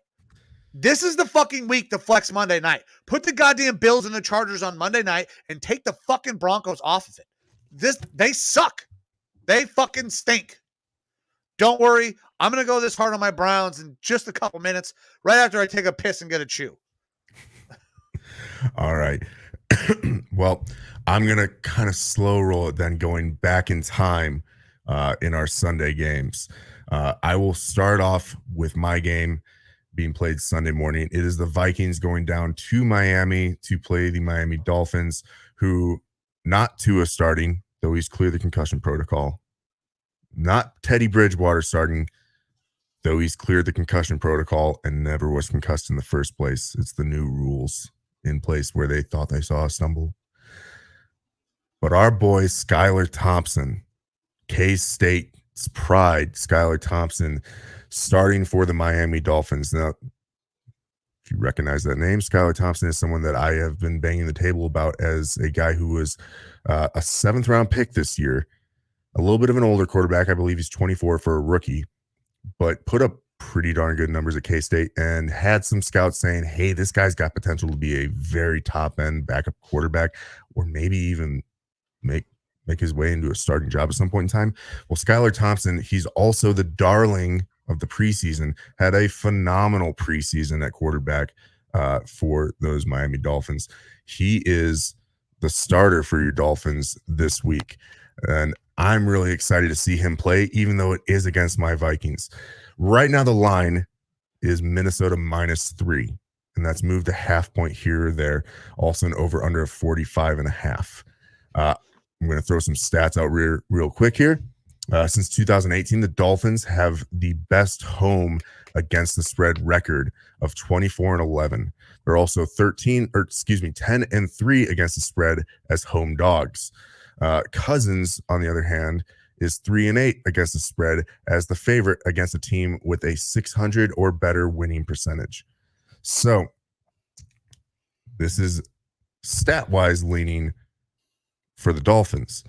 Vegas, I think, is heavily influenced by a third-string quarterback coming in and starting this game against another team that's 4-1, number 2 in the NFC right now, technically. Vikings played bad third quarters. We saw that last week where they imploded and let the Bears right back into it. I don't feel like they're a team that plays down to their competition, but they absolutely are right now. It's just what they're doing is they're playing in close games versus their competition. This Dolphins squad, they've got a lot of weapons on offense. Skylar Thompson has the strongest arm on the team, according to 2 different beat reporters that I listened to this weekend. Not hard to do. talking about Skylar Thompson. The Oh problem yeah, is that well, you're comparing him to Tua and fucking Teddy. Yeah. So the Vikings, I'm going to take the money line, but this is a trap game. This is a trap game for bettors. Yeah, I was gonna say, like, as I feel like the Vikings defense actually has been solid statistically in the second half of games. However, they make backup quarterbacks and probably third string quarterbacks look way better than they should. They've made Andy Dalton look way better than he should. Was it Danucci or was it fucking Cooper Rush last year? It was Rush last year when the Vikings played. But, different scheme, different system, that sort of thing. In general, this year, I think that less than, I'll say, bottom half of the league quarterbacks and backup quarterbacks we've made look way better, have their best games of the year versus us. Skylar Thompson, I really like. And I really like the weapons that they do have there in Miami. The thing with our defense is, we make those quarterbacks look way better than they should because we basically leave the middle of the field open for underneath and check down throws. And also, our rush defense, like, we're willing to give up the rush defense in hopes that we can have the pass defense work, which it isn't working right now because our pressure rate is real low. I think we are not correctly utilizing our ends or our rush backers. I really like, I shouldn't say that. I like our defensive coordinator as a person. He comes from the Vic Fangio system. I like what he's done, but I don't think that this team and this defense is set up for a 3-4. If we went back to a 4-3, I would feel so much more confident in our defense. I really would, because Daniil Hunter is really good defensive end. As a stand-up backer, he's just not having the time to get there. I don't think that we're utilizing those rush backers as well. That's why we have one of the worst pressure rates right now in the NFL. And when you have the defensive back, which is young and growing and getting better, I mean, Cam Dantzler is he's one of the top 15 cornerbacks according to PFF right now. He's doing pretty well, and he won us that game last week. I don't think that they will go as far as to fire our defensive coordinator, but we do have Mike Pettin as the assistant head coach, and he is there to help advise the team. Coordinator at certain points. Yeah. I think that if we continue to show what we've been showing on defense, that he might end up taking a much larger role in defensive game planning and play calling after our bye week next week. I do think the Vikings have a chance to go out here and get this win if we are able to rattle Skylar a little bit. What the beat reporters are talking about with Skylar is that if he's able to stay on schedule, he looks real good. If you get him off schedule, that's when he starts to break down a little bit. He does have the athleticism and the legs to hurt you in the run game, though. So when you get him off schedule, you got to be able to make sure that you can contain him. It just makes his passing suffer a little bit. And the other factor here is that it is expected to be around 81 degrees and humid down there in Miami, and the Vikings just had a big snowstorm this week. So we have players who are used to this colder climate and stuff, not used to playing in that humidity. That could hurt us. I wish that we would have gone down there on Thursday or something like that and be giving these guys IVs and constantly hydrating and stuff like that, getting them practicing a little bit in that humidity to get ready for it instead of having to practice indoors up in Minnesota this week because of that big snowstorm. I have faith in my Vikings. I have to vote for him here. I'm going with the money line. I'm not, losing those 3 points because I do think that this game could be closer. We've been playing all of our games too damn close, and I do think that Miami actually has a chance to win this game because they got my boy Skylar Thompson starting, full week of practice, and they do have the weapons in Waddle, Gesicki, and Tyreek Hill. Yeah. So before I make my pick, I'm going to talk about some of the things that about this game. We talked about it at the beginning of the year. You guys switching over to the 3-4 defense, having Daniil play that outside linebacker, and I had my concerns. One of the things that Daniil is really good at is bending the edge, right? But when you're lined up as a 3-4 linebacker, you're already out in kind of like a wide 9. Right? You're already out wide. So bending the edge, one of the things that he does, probably some of the best in the NFL, he doesn't really have to do anymore because that D end is already going to, or that the tackle is going to be able to get depth because he's starting from so wide. Now, when he's in tighter, he can dip and he can bend, and he's really good at that. When he's out in that wide 9, now you're expecting Daniil to really use his hands so much more effectively than he probably has ever had to do because he is so good at bending the edge. And he's not a typical bull rusher. He's not a guy that you're going to expect to come and get a bull rush. But when you're lined up that wide, all the tackle has to do is take a vertical drop. You're not having to angle off. And then if you can get enough depth, you're meeting him head on where you're expecting a hand fight or a bull rush. Daniil is not effective there. And that worried me. And I think that we've kind of seen a little bit of that come to fruition. Another thing that worried me is you guys went away from the outside zone, in which Dalvin Cook was spectacular at, to an inside zone. Now, it is a similar concept, but there are some differences. Dalvin has not been as effective this year as he was last year, especially in yards per carry. Your offense has had moments where it looks spectacular because you guys are airing the ball out. You got really good receivers. Jetta is starting to become, the best, in my opinion, the best wide receiver in the NFL. Yeah. That's for that first quarter, those first 3 drives for the Vikings. That to me was the pinnacle of the Kevin O'Connell offense in this system. I mean, Kirk Cousins set the record last week for Vikings most consecutive completions to start off a game, I believe with like 17. He looked phenomenal in those first 3 drives. And I know I pushed back on you and Dalvin Cook a little bit. This scheme has just switched over to more of a passing offense. He still had 18 rushes for 94 yards and a 5.2 yard average and 2 touchdowns last week. Like he still is doing great. He's not getting the huge chunk yardage that we used to see him where he breaks one off. And I still think that's in there. He's had a couple where he's gotten like shoelace tackled. That's going to be harder with that inside zone scheme. Everything's tighter. I don't love the switch. He's still, don't get me wrong, Dalvin Cook's still one of the best backs in the league. Dalvin is designed, he is an outside zone scheme running back because his vision is so fucking good. And when he puts his foot in the ground and there's a hole, he's going to hit it hard. He's going to find it. You're not going to have as big of holes when you're talking about the inside zone scheme. You're just not. That's why we've seen a little bit of drop in the yards per carry. Not a massive drop. He's still in a zone scheme. If you guys were running a gap scheme, you would have the completely wrong running back for that situation. But there are parts of this team that worry me a little bit.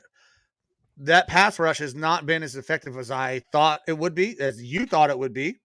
Yeah.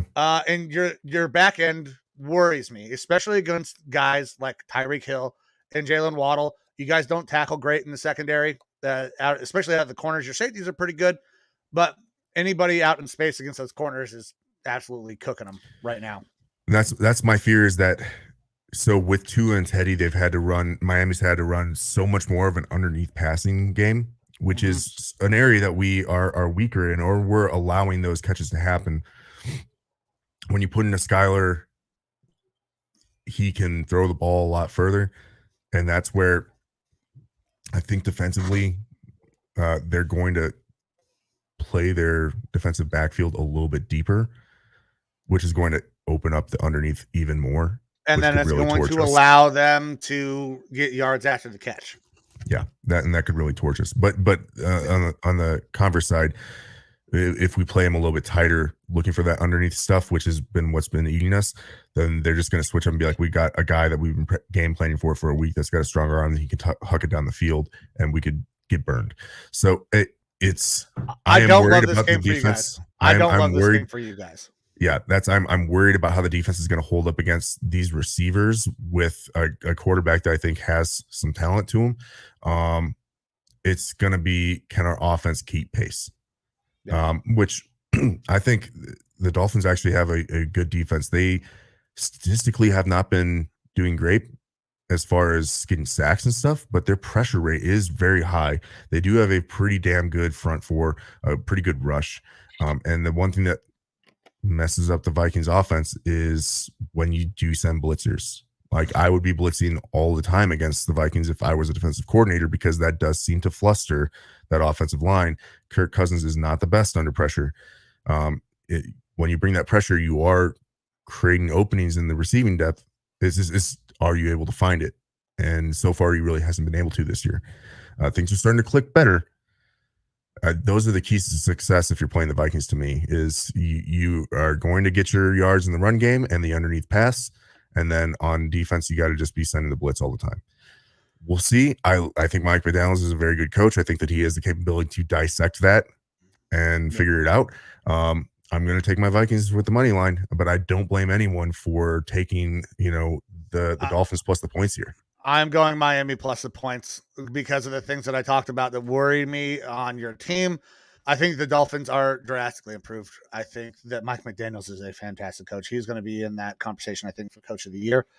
I would not be surprised. Now, Tua has cleared protocols, but they are going to sit him. Thank God. Yep. He needs more time. Same with Teddy. Teddy never was concussed last week. He is the backup quarterback, though, because he didn't get a full week of practice. Yep. I'm going to go Miami plus the points. We've talked about Skyler. I'm excited to see Skyler play. I don't know that I will expect him to go out and beat your boys. I think you guys can still win. I could see a push here. You guys winning by 3.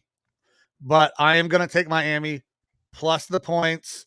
I feel more confident with that because of things that we talked about.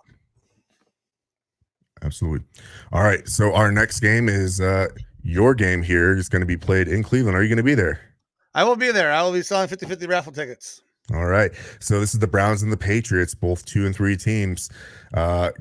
The line is currently Cleveland minus 2.5, over under of 43. Patriots coming off a big blowout win versus the Lions last week. Maybe Matt Patricia still knows some of the tricks that the Lions have up their sleeves for some reason, even though he is a dog shit head coach. This is an interesting one. You guys like to play teams real close. Mm-hmm. And then lose games that we should win. And you got some injuries that you're dealing with too, right? You've got, is Clowney out? Clowney and Denzel Ward are out. It looks like we're going to be activating Greedy Williams off the IR. We just made a trade for Deion Jones, but he does not appear like he will be in this week. He's been designated for return, but will not be ready to go this week. And this is a Patriots team that you don't really know for sure who the starting quarterback is going to be. They've kind of been hush-hush on it. I personally think that they should not be playing Mac Jones still because I kind of like what I see from the rookie. And there were some rumors that apparently there's been some issues between the coaches and Mac Jones.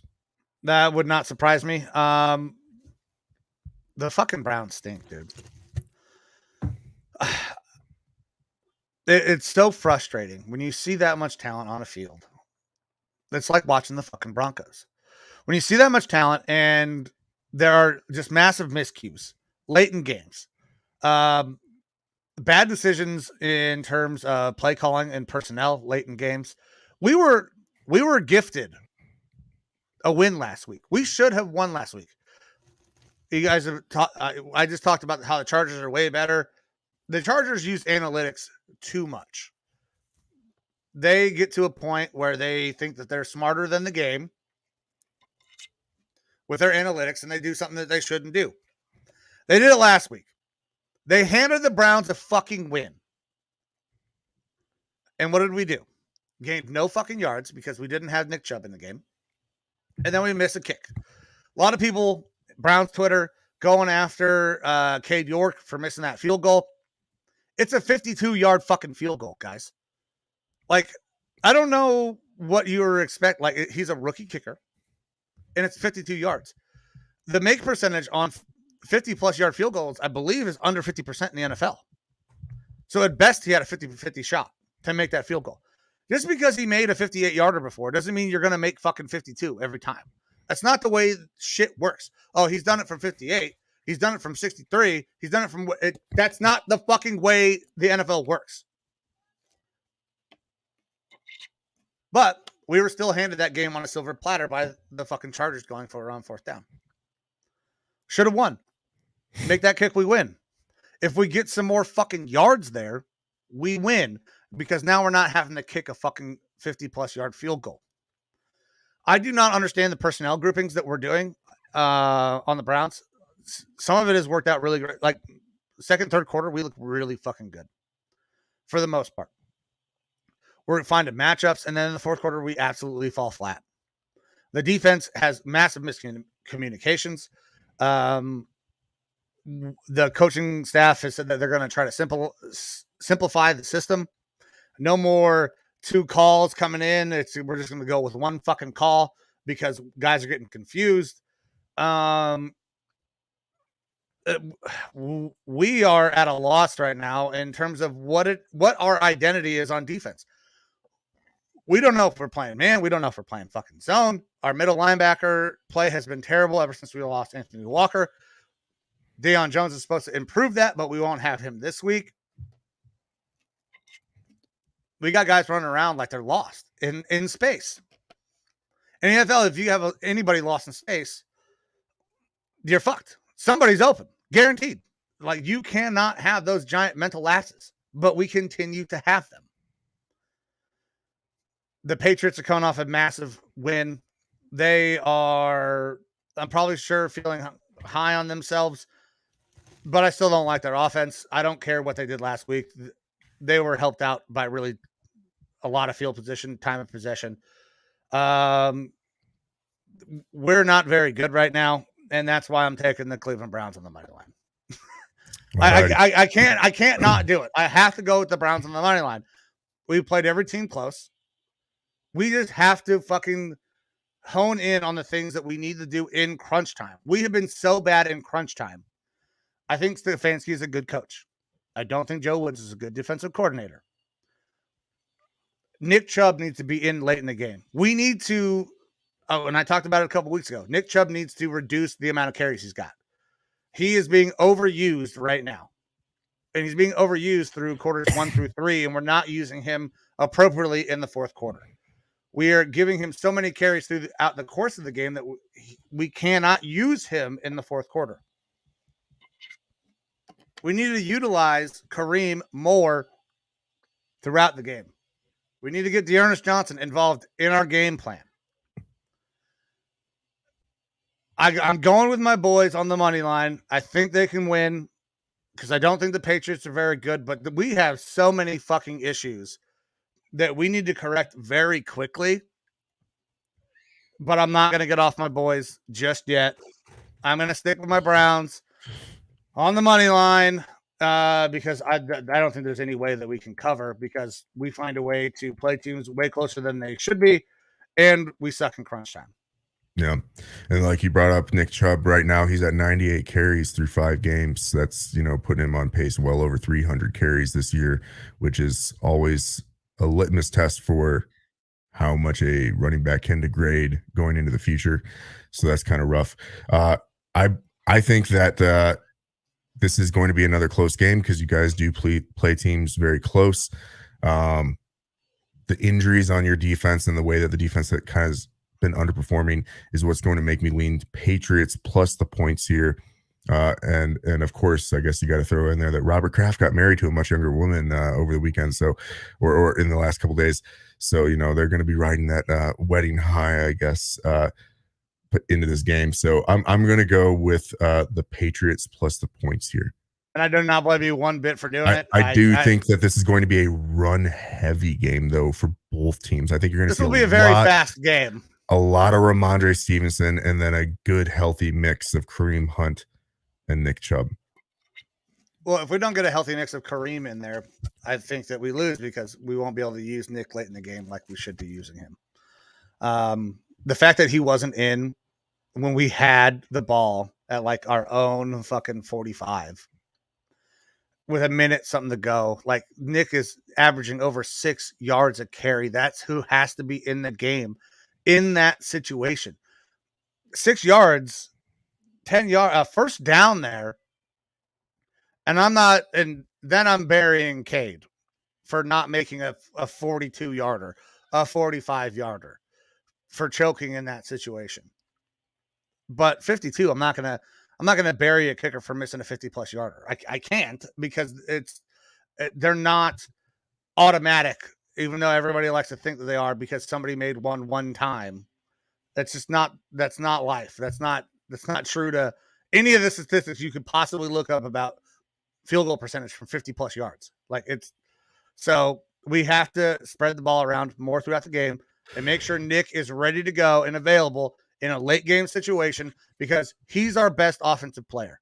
He's been our best offensive player probably since he got to the fucking Browns. We need to use him the right way. All right. Well, that wraps up our games for this weekend. Yes, it does. That's it, right? We got a couple bye weeks. Yep. Four teams on bye this week. We have 14 games this week.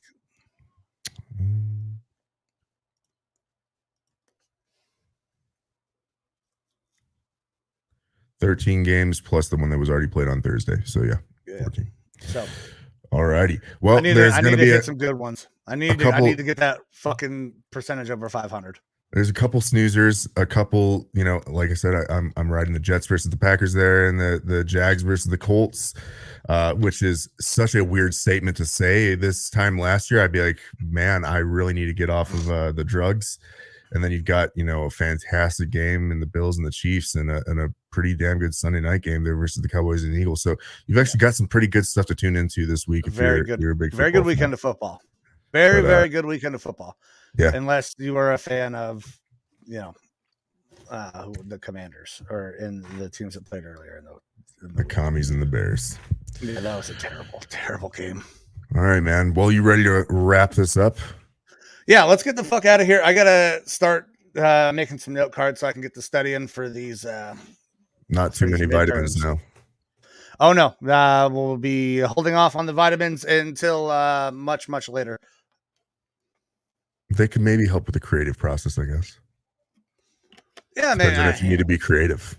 I don't need to be creative in the least bit for this. I got a history of film exam and an analysis of film exam, so I actually had to use my brain. All righty. Well, I'm ready to get out of here then, Mike. All right, let's do it. Get this weekend kicked off. All right, guys, thank you very much. We appreciate everything that you do. Like Evo said earlier in the show, please go to our YouTube, subscribe. We are so close to 100 subscribers. That'll get us that fancy URL with /the Lineman Lounge. You can interact with myself, Evo, and the rest of the community on the Facebook page, Twitter, TikTok, Instagram, and then you can listen to our dummy thick idiocy on any podcast platform. We thank you guys very much for joining us. We will be back next week. We're getting the fuck out of here. Go Guards. See?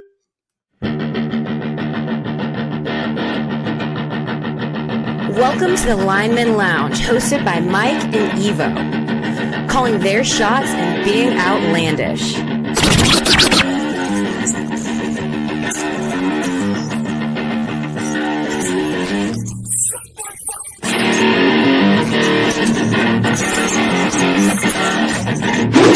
Breaking news from the Lineman Lounge. My fantasy football team just took a huge fucking hit. And that also makes it even more likely that the Raiders are going to beat the Ravens on Monday night.